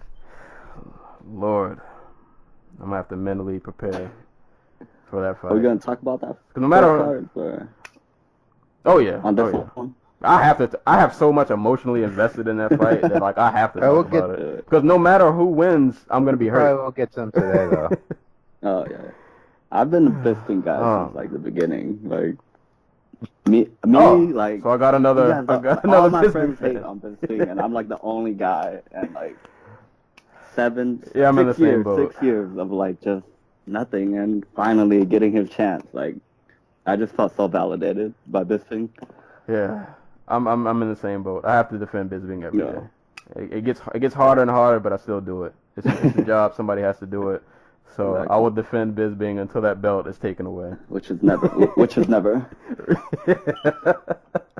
Which is never because he's gonna retire after he starches GSP. Exactly. Which would be like the ultimate troll job. You defend the title against. Hey man, I've been telling people, and I get this argument every day. Shout out to my friend Davon who cusses me out every day over this about Bisping being champ and how he's not defending against like top 5 dudes. And it's like, listen, man, you gotta understand, Bisping is what? He's like 38, 39 years old. This man has been in some wars. He basically has one eye. Like, Bisping is going to get this last check. It's going to be a great one, and he's going to coast off into the sunset as he should. Yoel Romero is 50-something years old. Hold on. Yoel Romero is also a superhero. Like, he's his age. Yoel Romero is like 60. Oh, my God. But he's not. He's different, man. That guy. He's not. Other 40-year-olds just aren't built like him. Like, he's a special case. Yeah, most 40-year-olds aren't taking steroids. I don't know what he's doing. Yeah, I can say that, but he's passed like 23 different USADA tests. It's because he's a superhero. He knows how to mask it somehow. Some people are just freaks, man. I'm skeptical. God damn it. I am a bit wary of everybody. I believe everybody's on something. I don't think. Water. It might be. It might be. But like, I can't. I don't think Yoel Romero's on so many steroids that he looks like a fucking superhero. Like, I don't think he's on that. I don't think he's on like Alistair Overeem horse meat diet. No. I don't know. I think he draws power from that stool. That's where the source of energy comes from. Oh, God. That's the most bullshit thing of all time. God. I was so mad when that happened. God. I loved it. It was so much chaos. It was so much chaos. And you know what? The only reason why I wasn't mad at him because people overlooked that Kennedy grabbed that glove for like a good 8 seconds and just didn't let go. So like, this is payback. The stool got you. I don't remember that. Yeah, but Kennedy grabbed inside the gloves. I choose not to remember that. Oh man, but what were we even talking about? We went so far off track. Lando and Bobby. We're gonna. Oh yeah. No one gave Lando a 10-8. You guys didn't think that first round was a 10-8 for Lando? All right, so I'm very conservative with 10-8. Like, for me to get a 10-8, it has to be like Maynard Frankie won. When Frankie spent the entire first round flopping and rolling, and like those to me, and especially because Nevada they haven't adopted the new rules. So like if they adopted the new rules, yeah, the first round probably would have been 10-8. But like, don't get me wrong, like Bobby definitely got cracked. He caught that right hand like right behind the ear and got dropped, and then ate some ground and pound. But like as much as he got beat up, like I felt like he still knew what was going on. He still had his wits about him. He was just in these really bad positions, as opposed to like a Frankie who was doing cartwheels and like James Bond rolls because he's getting cracked like every 3 seconds. So, I mean, if somebody gave Lando a 10-8, I wouldn't argue. But I'm really conservative with 10-8, so I had a 10-9. Got it. But I wouldn't argue against it. But God, Lando. When he threw that knee slash thigh, over aggressive thigh slap, they shouldn't have taken the point away though, right? Because it was just his thigh. Well, technically, under the rules, it still is illegal. Really? Oh. Because it was still, it was, according to Twitter. So take that for what it's worth. Yeah, like where does the legal definition of a kick begin and end? Yeah, I don't. Because, I mean, in real time it looked bad, but yeah, in the replay you could clearly see it was just a thigh. But I guess technically it's still a strike, and he was still grounded. So, I don't know. I guess this is a semantics kind of thing. I don't know. And you could tell, like, right after Lando did it that he knew he messed up. But, I don't know. It is what it is, I guess. I mean, technically it was an illegal strike. It wasn't like Bobby Green was really hurt, though. I mean, it was just an aggressive thigh hit, like. But I don't know. I'm not mad that he took the point. I won't argue. I mean, because it was technically, at least I think it probably was an illegal hit, even though it wasn't like malicious or anything. But in a real time situation, I could see how somebody would be like, "Oh yeah, I got to take a point," because in real time it looked bad. But instant replay. Gotta bring instant replay into MMA. But this is one of the ones I rewatched this morning. And I went back and that first round was closer than I originally thought. Like for some reason I thought the first like minute and a half, 2 minutes were Venata just kind of beating the shit out of Green.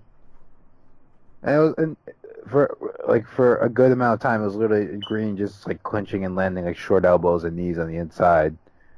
The stuff that was really like affecting Venata, and you saw it later in the fight. But like I didn't give him a 10-8 because I kind of score like 10-8s like I do like in boxing. Like, did you see the Joshua Klitschko fight earlier this year? Yep. Nope. Yeah. Okay. So There was a I think it was like round 5 where Joshua knocks down Klitschko. And it's like really early in the round, it's like a minute into the round. But Klitschko so that would automatically make it a 10-8. Klitschko stands up and proceeds to like at first he's battling his way back into the fight, and then he just like completely takes over at the end of the round. To the point where like to the point where Joshua looks like he's about to be out on his feet. And that's kind of, and that makes the round a 10-9 for Joshua as opposed to a 10-8. That's kind of like how I see MMA. Like, okay, you had this one moment of dominance, and it lasted like 20 seconds, but the rest of the fight was really close, so I can't give you the 10-8. Yeah, that makes sense. Yeah. So I ended up scoring this fight a draw too. Like I think Fernando took the second. I think he edged it out a little bit because he landed a little bit more damaging shots. But I gave the third to Green. That ending combo, oh my god. Yeah, that's why I gave it to him. Like he I thought he was going cracked Lando. It looked like he was out on his feet for a couple of seconds. Like he cracked Lando, man. Like Lando has the same problem like Eddie Alvarez has, where like they go into that crouch.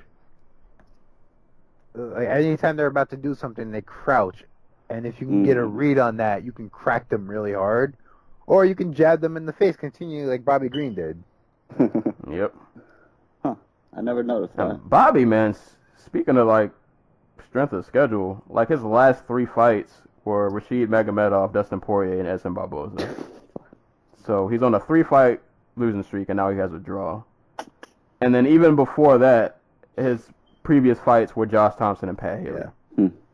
Like Bobby Green, since the Thompson fight, I don't know what it is, but he's just not been fighting up to his potential in my eyes. And like that's the same year his brother was murdered, I should say, and his other brother was shot. Like I think literally a month before the Thompson fight, one of his brother, not the one that died, it was the one.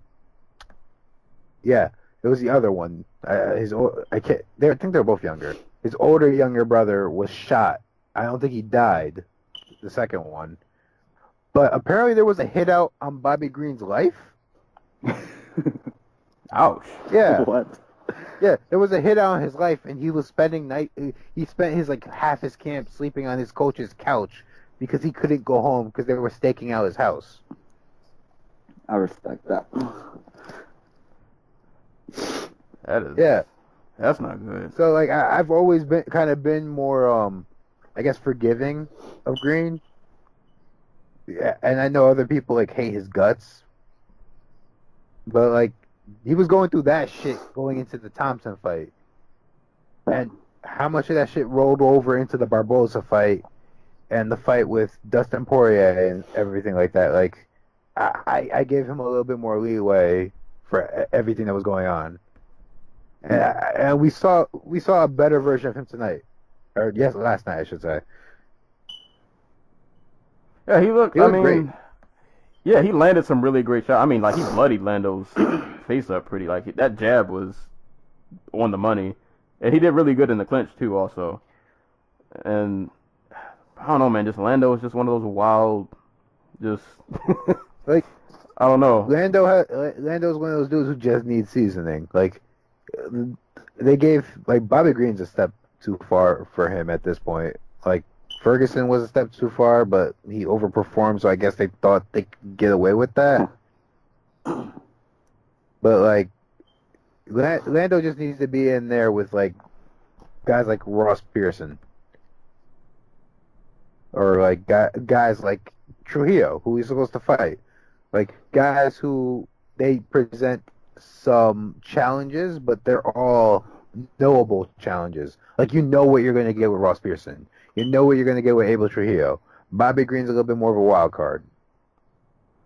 I wouldn't mind seeing him and Will Brooks, who was supposed to have fought, but his fight ended up not happening. Will Brooks, my guy. Yeah, he's been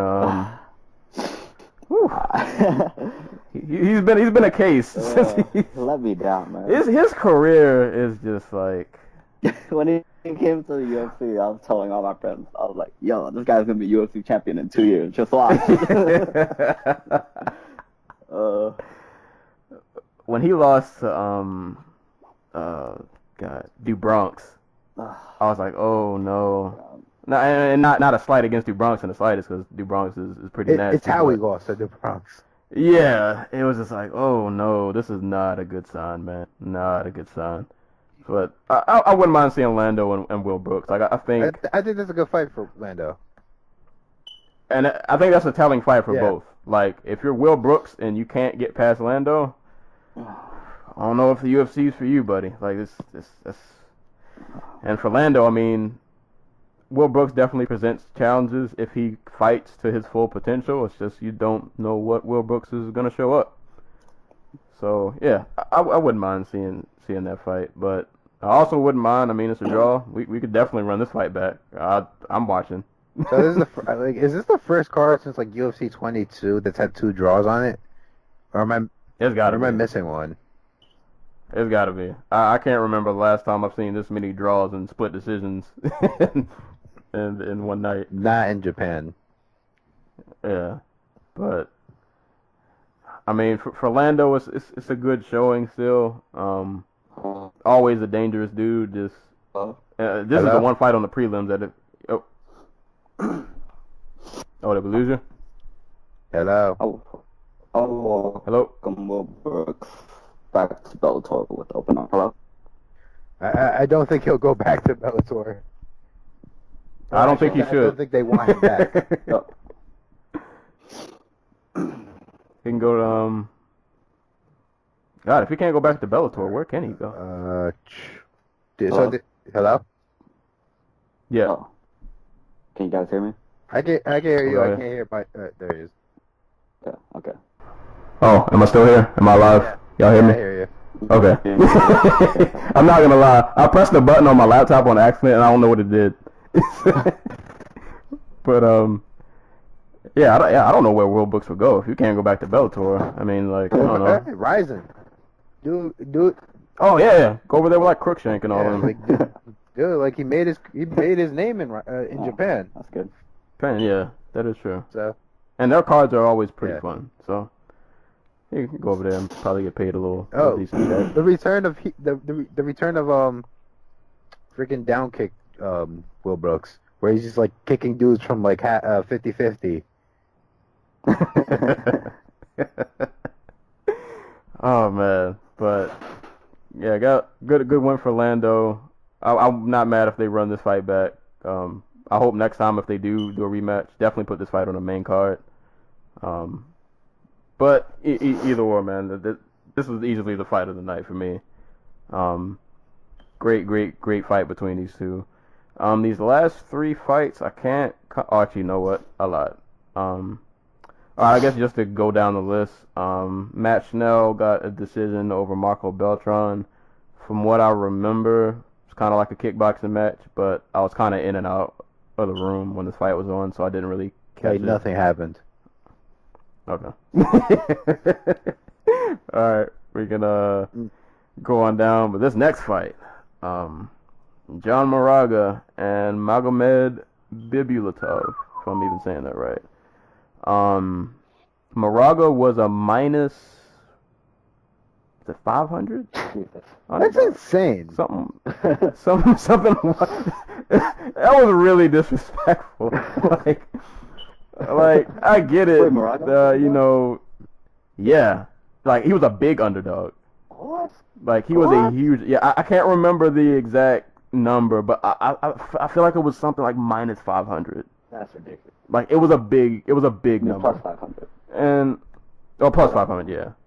But like, I mean, it definitely didn't it did not play out like that at all. Like Moraga worked him with the leg kicks pretty early, and then trying to remember the last sequence was I think he cracked him with a right overhand right.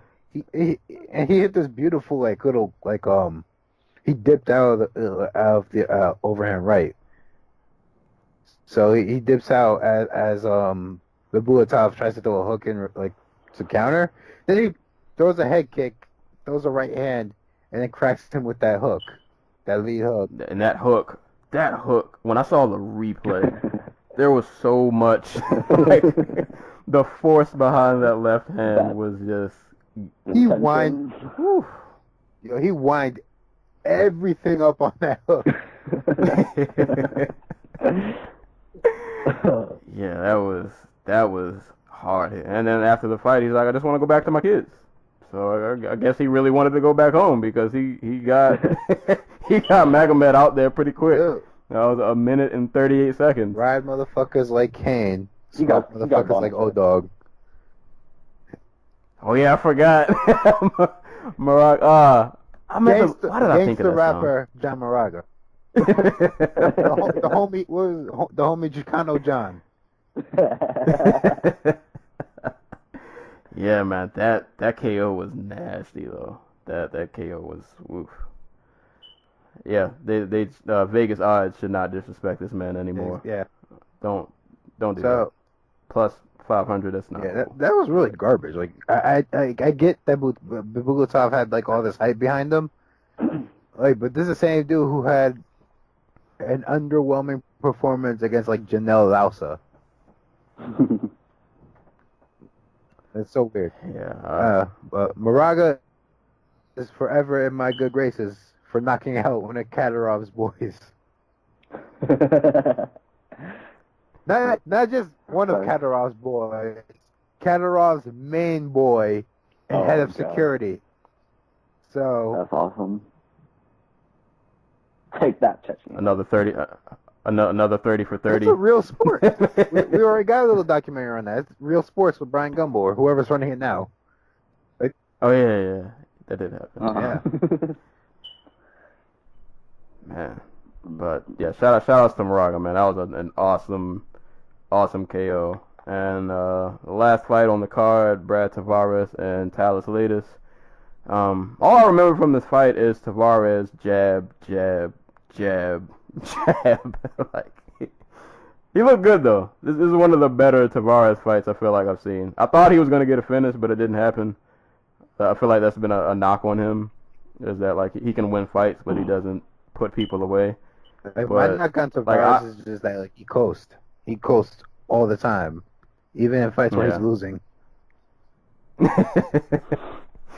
But I think out of the last couple fights I've seen, this has definitely been one of his better performances. I mean, he had latest his nose was just all kind of leaking, and yeah, it looked pretty bad for him. But yeah, that was a good win for Tavares. But I honestly don't remember much else of that fight, so I can't. There Really. was one other fight, by the way. was who? Poliana Botelho versus Pro Gonzalez. Oh snap! We did skip.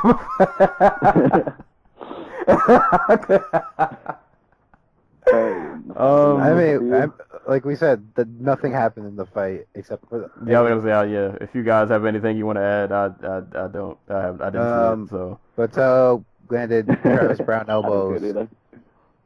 Botelho landed Travis Brown elbows. And Pro Gonzalez did her best impression of like, I don't know. Remember Guimaraes? Do you remember the dude? God, Wonder Boy knocked him out, but the dude from one of the Tough Brazil shows, who literally spent the entire fight holding somebody up against a cage and screaming at the top of his lungs. What? that makes me glad I don't watch Tough. So no, I didn't. No, I didn't see that one. Yeah. Oh boy. So it was. She was basically doing what freaking Gleason Tebow does: just push him against the cage and hope for the best. And Botelho kind of just elbowed her and did more and got the win from there. So shouts to her. Yeah, shouts to her. Yeah. Don't have much else to say about that fight, but yeah, man, like top to bottom, this card was pretty. I mean, considering like the fights that got switched around and people getting injured and pulling out and like all things considered, all the chaos surrounding this, I think this card did turn out pretty great. For KGB Lee, who Oh basically yeah, got a Ooh. second suspension because you saw this a bunch of shit. I don't get how, like, because I'm trying to remember how that unfolded. Like, she got signed, and then, like, she had a fight lined up, and then she gets pulled from the fight because of, when, like, you got to be in the pool for 6 months, something? You have to I be don't know. if you fail the if you failed an athletic test for drugs, like apparently you have to be in the USADA pool for 6 months before the UFC can let you fight. And apparently nobody at the UFC knew that. Which is wild. Like, so you sign her, like, hey, you got a big fight coming up. And then literally the same day the fight got announced, like 2 hours later, like, oh, no, yeah, you can't fight anymore. Ridiculous. Yeah, I don't get it. How many pay-per-views do you guys think it did? 200? God, this is depressing. I was about to say, this is the depressing part of the conversation where, like, the number that it should have done, it probably got nowhere near. I'm gonna say 2. Yeah, I'm gonna say And 2. that's generous. Two. That's like Yeah, I'm gonna say 220 at the most. But yeah, I feel bad for DJ because he definitely should have been. Like, if he would have been main event and it would have ended like that, like, I feel like that would have been such a perfect ending to a card. Yeah. But yeah, I'll say know. that live audiences have really turned around on DJ. Like, the first like round and a half of this fight, they were literally just screaming Mighty Mouse. Yeah, they were behind They were him. really behind him. They definitely were. And even at the Wilson Hayes fight, like I think people when they come and they see DJ, they just like he's becoming like not I guess a little bit of a spectacle fighter, or like you expect something crazy when you come and see this dude fight. I mean, he's been delivering.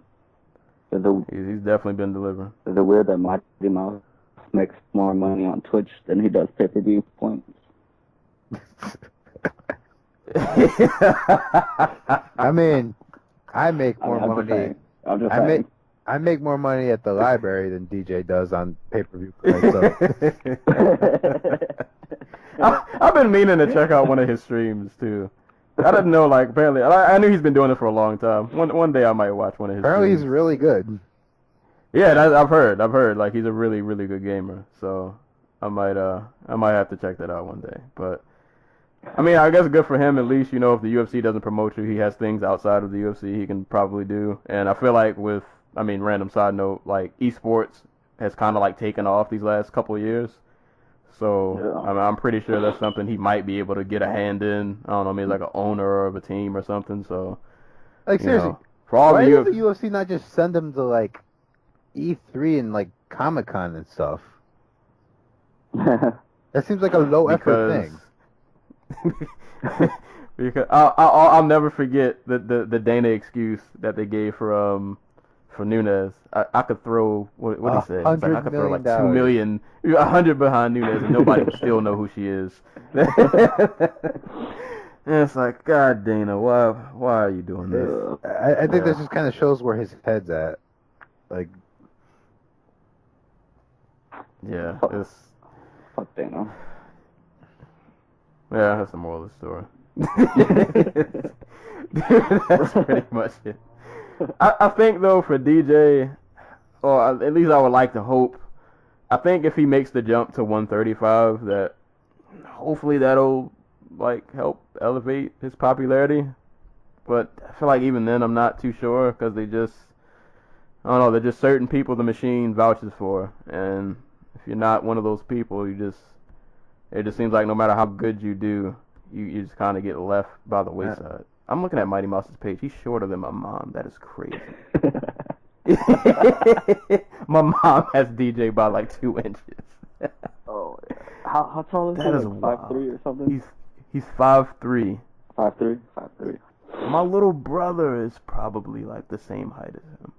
Jesus. That is wild. did you ever hear the story about how he got into MMA? Mm-mm. So apparently, Story time with the anti-cool. so once upon a time, DJ was a drift racer.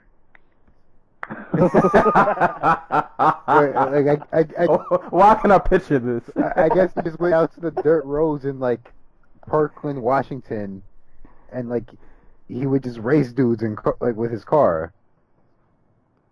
And one of the dudes knew he wrestled, and like I guess had seen him wrestle at school or something. And it was like, hey, have you ever thought about doing this MMA thing? And he's like, yeah, no, not really, but like I'll give it a try. So the dude fronts him the money so he can go and like get some training done. And so he goes and takes a kickboxing class, and there he meets Matt Hume, who invites him to come and train with him. Little did he know the dude who fronted the money for him to go to that kickboxing class turned out to be a drug dealer. And now he's in jail. Ah, that sucks. He sacrificed his trap money so that we could get the greatest fighter, probably, that we've ever seen. You have a knack for these stories that nobody knows about. That's a good one, though. It should be. That's a gem. It should be like a official section of the podcast. We At just the talk end of every about. podcast, you gotta tell a story. We talk about. My bad. Now we can talk about the time John Jones fucking. What was it? He just threw all the shit in Cody, like him and Cody. What was it? Colby Covington, who shared a room in college, or something like that. And Covington tells the story of like Jones just one day threw all their shit out their window. Because he was drunk off his ass. Oh, Yeah. God. I mean, what are you going to do with John Jones? How do you confront John Jones? Hey, guy, you threw my stuff out the window. You know. That's crazy. Oh, man. If you'd have told me the dude who lost to Brad Pickett, and no slight to Brad Pickett, but I remember watching that fight in WEC. Like, this guy went on to be the greatest flyweight ever. Dude, if you had told me the dude Nick Pace would have lost to, like, I was so angry about that. Dude, I was so angry about that. Like, back when I was at Tiger Schulman's like full time. Just like, and my aunt was on the fight team with him, and we were like literally on Sure Dog that night looking up the fight results for WEC to see if Nick Pace won. He's like, no, he got out-grappled. He got his ass grappled, like by like this midget. I mean, good note for Pace. He is currently on a 2-fight win streak. Yeah. Well, I hope somebody signs him. God. Where is he right now? CFFC. CFFC. He's a CFC. Oh, wow. He's fought. He only fought one time this year. He fought in February, and then his fight before that was in 2015. But you know, he's still out here trying, still out here doing stuff. So I don't know. I feel like he's only 30. He might get picked up somewhere. Oh wow. I feel so much older. Dude, I contend to say that what's his name? Ian McCall beat Mighty Mouse, and Mighty Mouse should have never been the first 125 champion. I will agree with you I wholeheartedly. thought that fight was a draw. What? You gotta complete the trifecta. Mighty Mouse definitely lost that fight. He definitely lost that I fight. thought he won every round. Like, Nah. come on. I'm gonna have to go back and rewatch that now. Because I remember McCall giving Mighty Mouse the word. That was just the last 10 seconds of the fight. That's all anybody remembers from the fight. Nah, No. I gotta go back and watch this. I know the second fight wasn't like that, but yeah, I swear that first fight McCall worked him over. God, that was Alves and Campman. Jesus Christ, who was on this card? Martin Campman retired, didn't he? Yes. What was the first UFC event you guys watched?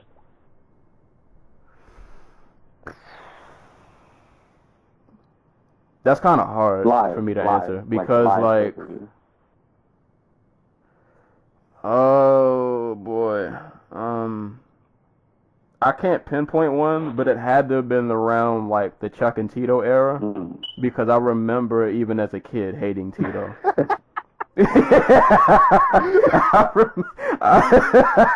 I remember I hated Tito when I was a kid, and like Chuck Liddell to this day, he's probably like top 5 for me, like favorite fighters of all time. Like I loved watching him when I was little, and anytime Chuck fought Tito, I was in front of a TV because Chuck just used to beat the crap out of Tito.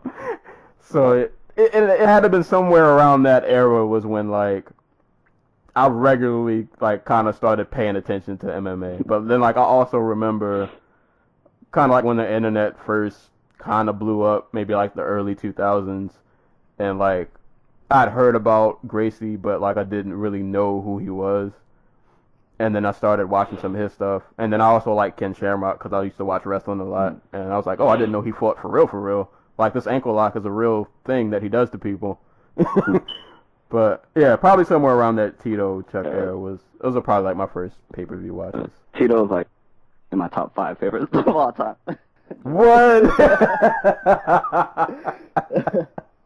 I mean, and I do give Tito props, though, because, like, back in that time, like, he was the man. As much as I hated him, like, he was that guy for a while. And I just hated him, though. Me and Tito did not get along. Wait. T, how do you feel about the Tito song? Who? The Tito song. The song that they made, that what's it called, made for him. I God. don't think I've heard it. Oh, my God. You're in for a treat. Oh my god. I It gotta is check that out. I don't want to Wait, know who who made made it? a Tito song. I'm trying to remember off the top of my head. Oh. I gotta go dig through some posts real quick. Who did that? Why would you make Tito a song? Dude, there's a dude in Brazil who literally just makes songs of famous Brazilian people, and he made one for Vitor Belfort, and I think it's the song he walks out to. Jesus. Are there any? So I'm still looking at this Campman Alves fight, just to give perspective on some of these fights that were on this card. James Tahuna and Aaron Rosa. Oh my god. Costas Philippou and Court McGee. Steven Saller and Cole Miller. Daniel Pineda, Sean Jordan. Man. That was a great comeback by Man, oh, Cameron. man. I like Cameron. Cameron I won, was yeah, a Cameron won fan. the fight, right? Yeah. Yeah, Cameron won. Because Alves, his corner, I can't remember, did his corner tell him to go for a takedown, or he just go for a takedown? It was one of the dumbest things I've ever seen, because he was clearly winning that fight. And then, like, he just goes for a takedown and gets choked out. Are you still looking for the song? Huh? Yeah, oh yeah. Are you still Oh, looking hell for yeah. Well, why are you looking?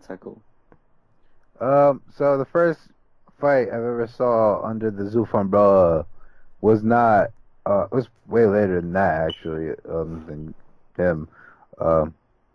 It was Miguel Torres and Takeya Mizugaki. The GOAT! That was, I know people hate Miguel. I love Miguel. like I like at first I did not get into the sport until like I had to, like one summer in my like sophomore year of high school, I think it was. I wanted a job, but I didn't want to actually have to go out and fill out paperwork. So I asked my uncle to get me a job at where, because he owned a martial arts school, and he was like, sure. I didn't get paid that summer, but I got to take MMA. I got to take MMA classes for free, and eventually I just started watching cards from there. And it was like I didn't watch UFC cards because I didn't really know what the UFC was. But I knew who Chuck Liddell and Tito Ortiz were, and Brock Lesnar, but I had no idea like how it was built, like what's the infrastructure, like what's the actual fight game look like.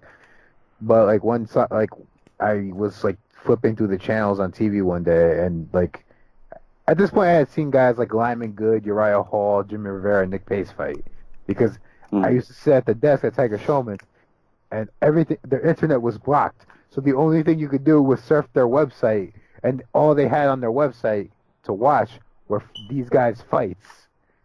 So I would literally sit there and watch like the same 4 or 5 fights over and over again all day because I was bored out of my mind. But I was flipping through the channels one day and I saw a fight. I saw the Torres Mitsugaki fight. I think it was on replay on like I guess it was Versus at the time. Yeah. Yep. Versus. Oh man. R.I.P. Yeah. Good time. And I just kind of sat with it, and like it was like 11 o'clock at night. I had nothing better to do, so I just sat there and watched it. I was like blown away by how great it was. Yeah. I think I can say WEC was probably my favorite promotion ever. Like, for the small window, actually I can't say small, they were around for a while. It's just 9 like years, when they hit their pop, it just, UFC just kind of sucks them in. But like, yeah, I love that organization, man. They have so many good fights, and just, oh man, Miguel Torres, like prime Miguel Torres before. He's so underrated in history. I feel like he's. I'm still mad that him and Faber never got a chance to. Dude, Torres fell off, but like right at that breaking point, where like he would have got that mainstream crossover appeal. Got knocked out by Michael McDonald. Oof. Which, in hindsight, probably doesn't mean as much as we think it does, to be fair. Yeah, but then after that, he went on to just lose it. And I still believe he beat Mighty Mouse. I don't care what anybody says. He won that fight. Miguel went for 80,000 submissions in that fight. You can't tell me Mighty Mouse won. I want to say, like, somebody over at Bloody Elbow used, like, the Abu Dhabi scoring system to, like, score the fight. and they still had Mighty Mouse winning. They're wrong. Oh my god. Oh man. Oh, WC was a good times. Good Look, times. I'm very upset. I can't find the Tito Ortiz song. I'll find it later. If you can find it before I edit this, just send it to me. I'll throw it in the description notes. Oh my god. But we are coming up on about 2 hours, so I guess we'll do parting shots and shout outs. I really only got one. I watched half of the Bellator kickboxing card that came on right after Bellator went off. I was too old and tired to stay up to watch the rest of it, so I missed the co-main and the main event. Actually, I missed the Joe Schilling fight too. But I'll give a shout out to Urena Bars, if I'm saying that right. She put on a pretty good clinic against, oh Lord, I'm about to butcher this. Anke von Gestel, if I'm saying that remotely right. Yeah, man, Urena's a beast, man. Like, it kind of sucks because like kickboxing isn't as popular as MMA, so there aren't as many eyes on it. And like, I just feel like if kickboxing was on the same level as MMA, like she would be a face that people would know. And I mean, Cliff Note, she beat Cyborg. Like, not just beat Cyborg, like she destroyed Cyborg.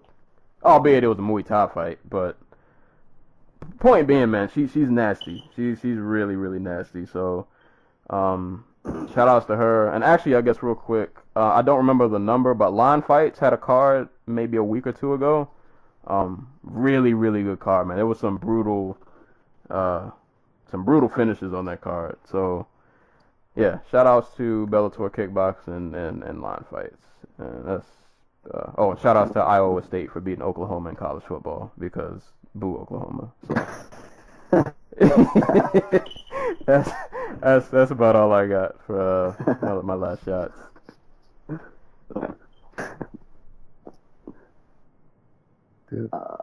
Can I give a shout out?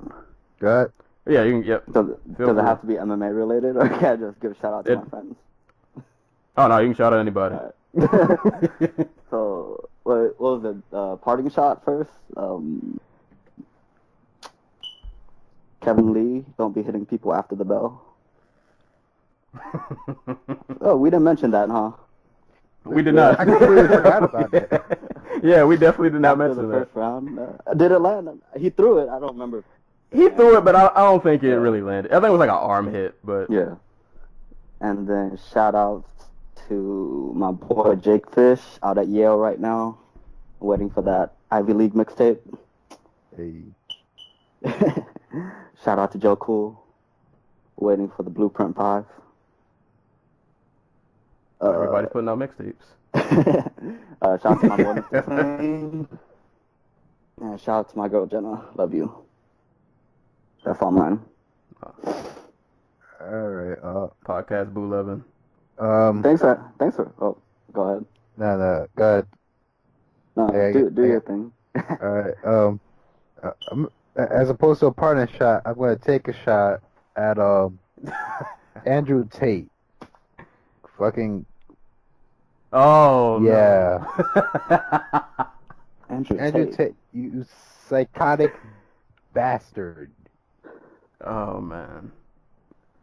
Andrew Tate is a kickboxer. He is not a good kickboxer, but he somehow manages to make a lot of money losing to really good people. And apparently there are people who just finance him getting like these like nice ass cars. Like he has like 5 fucking sports cars or something like that. He's also a piece of shit. Like a really grimy, awful human being. So I want to say it was like the last week or two.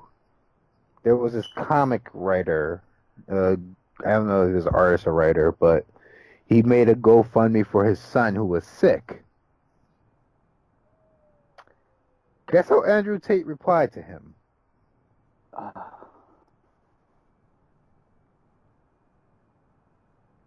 Huh, was this the anime jab? No, this is something completely different. Oh, okay. So I haven't heard about this. I heard about the anime jab though. And now This he's is just funny. retweeting like pictures of like 16-year-old anime girls in like bikinis, by the way. So that got creepy. But so Tate in response to this man reaching out for help for his his dying son is like, how does it feel to know that half a down payment on one of my cars would save your son's life? Oh my no. god. I didn't know he was that bad. See, I saw the anime jab, which I thought was just like kind of funny. It was stupid, but it was funny. But yeah, that's All right, hold up. I have the real tweets right here. Do you feel like a failure that the amount of money you need to help your own son is less than a quarter than what I spent on one of my 5 cars? Oh my god. I will help you if you ask. It's nothing to me. Your comic books have failed, but I am a success. Act nicely, and I'll save your son. Oh my god. oh yeah. All right, I'm looking up this guy's record right now. What the fuck? That's terrible. Why? Like, why would you say that? Like, Because Andrew Tate is a psychopath. He is a legit piece of shit human being who deserves nothing but bad things in life. Jesus Christ. Shout outs to Ibrahim El Boustali, who beat Andrew Tate last year at Infusion Live 44 in the Netherlands by TKO. Hopefully that streak continues. Yeah, hopefully he continues to receive much brain damage for the rest of his career. What's his record? Kickboxing records. It's actually not bad, but at the same time, I'm looking at the names. I couldn't tell you.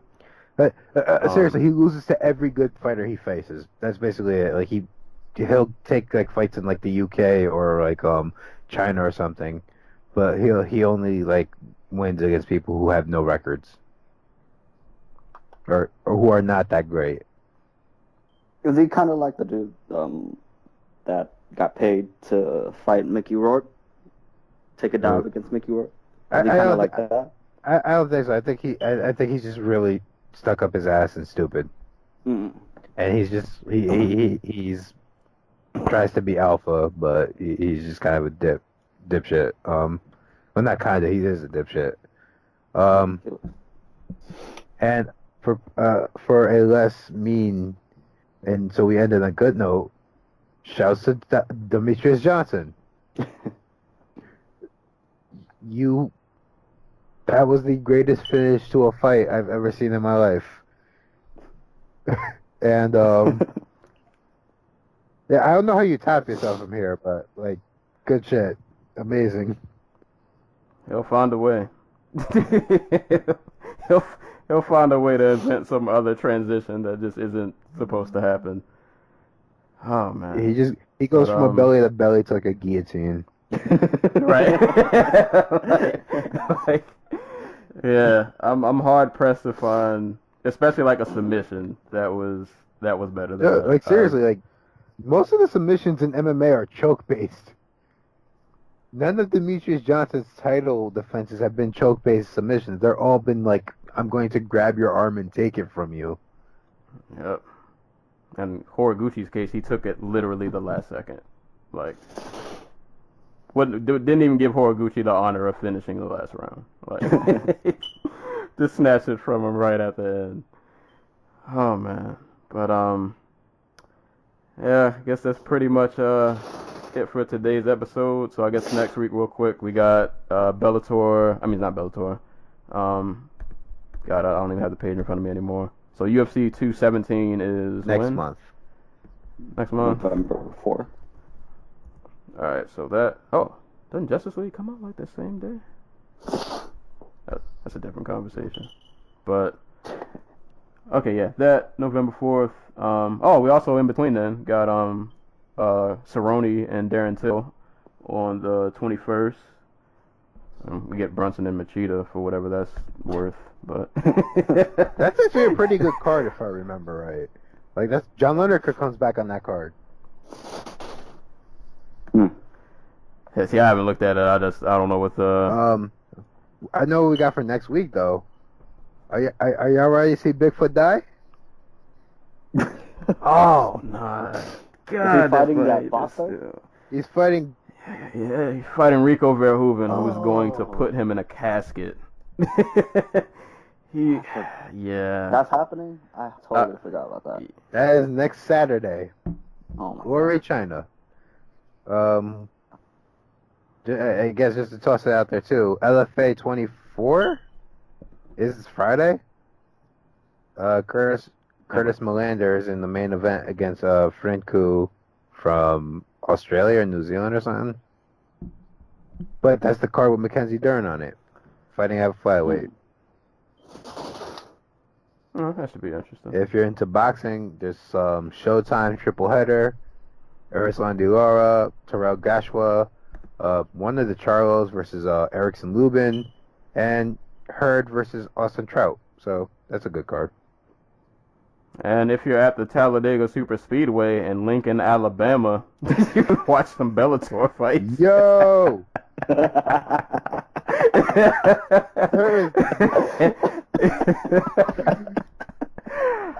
Yeah, that's going down. Headlined by Omar Johnson and Jonathan Pierce. You mean two guys? Yeah. So, shout outs to Lincoln, Oh, Alabama. Oh my god, have you guys seen like some of the these backcountry fucking MMA cards where they're having fights in the middle of like a monster truck rally?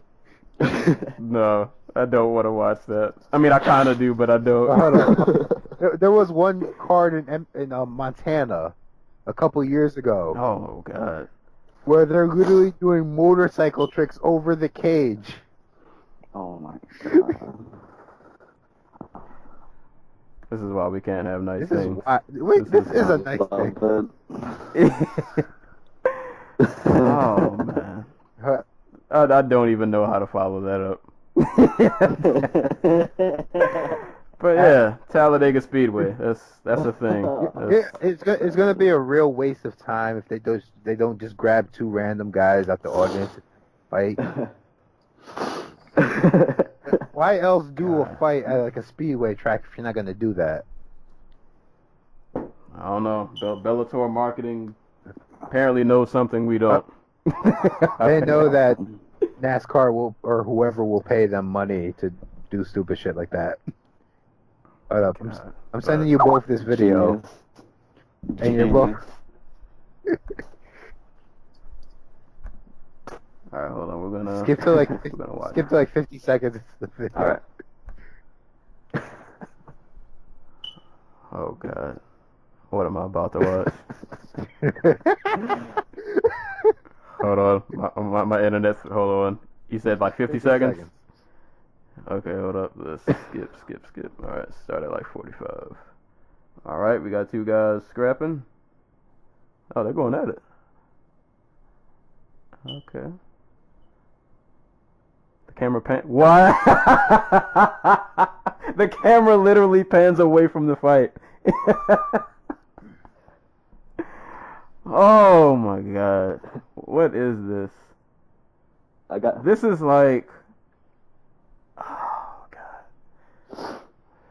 Like MMA fights in Japan do weird stuff, but at least it's like... It's weird, but it makes sense. This is just like, what is this? This is... Oh.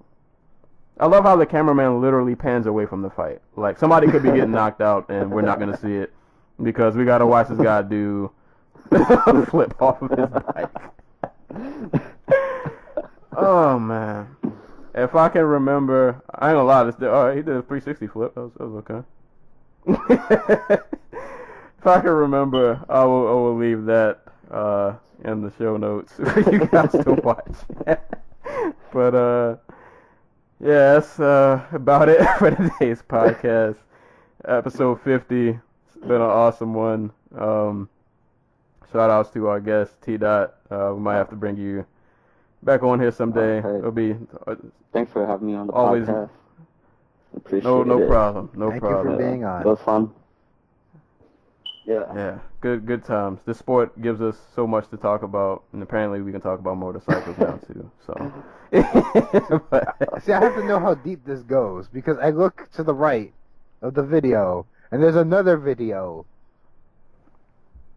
and it's still. I'm still watching. Like I still have the video. Yeah, no, it's more motorcycle man. tricks over fucking fights. Oh boy. All right, I have to look at monster trucks and MMA. But this has been another edition of the Dojo Talk podcast. We're gonna keep watching motorcycles and monster trucks, and you guys can go do whatever it is you guys do. Be sure to like the Dojo Talk podcast page on Facebook. You can also find us on iTunes, SoundCloud, and Google Play. Like, subscribe, share with a friend of a friend of a friend, and go ride a motorcycle. So, until next time, we will catch you guys later.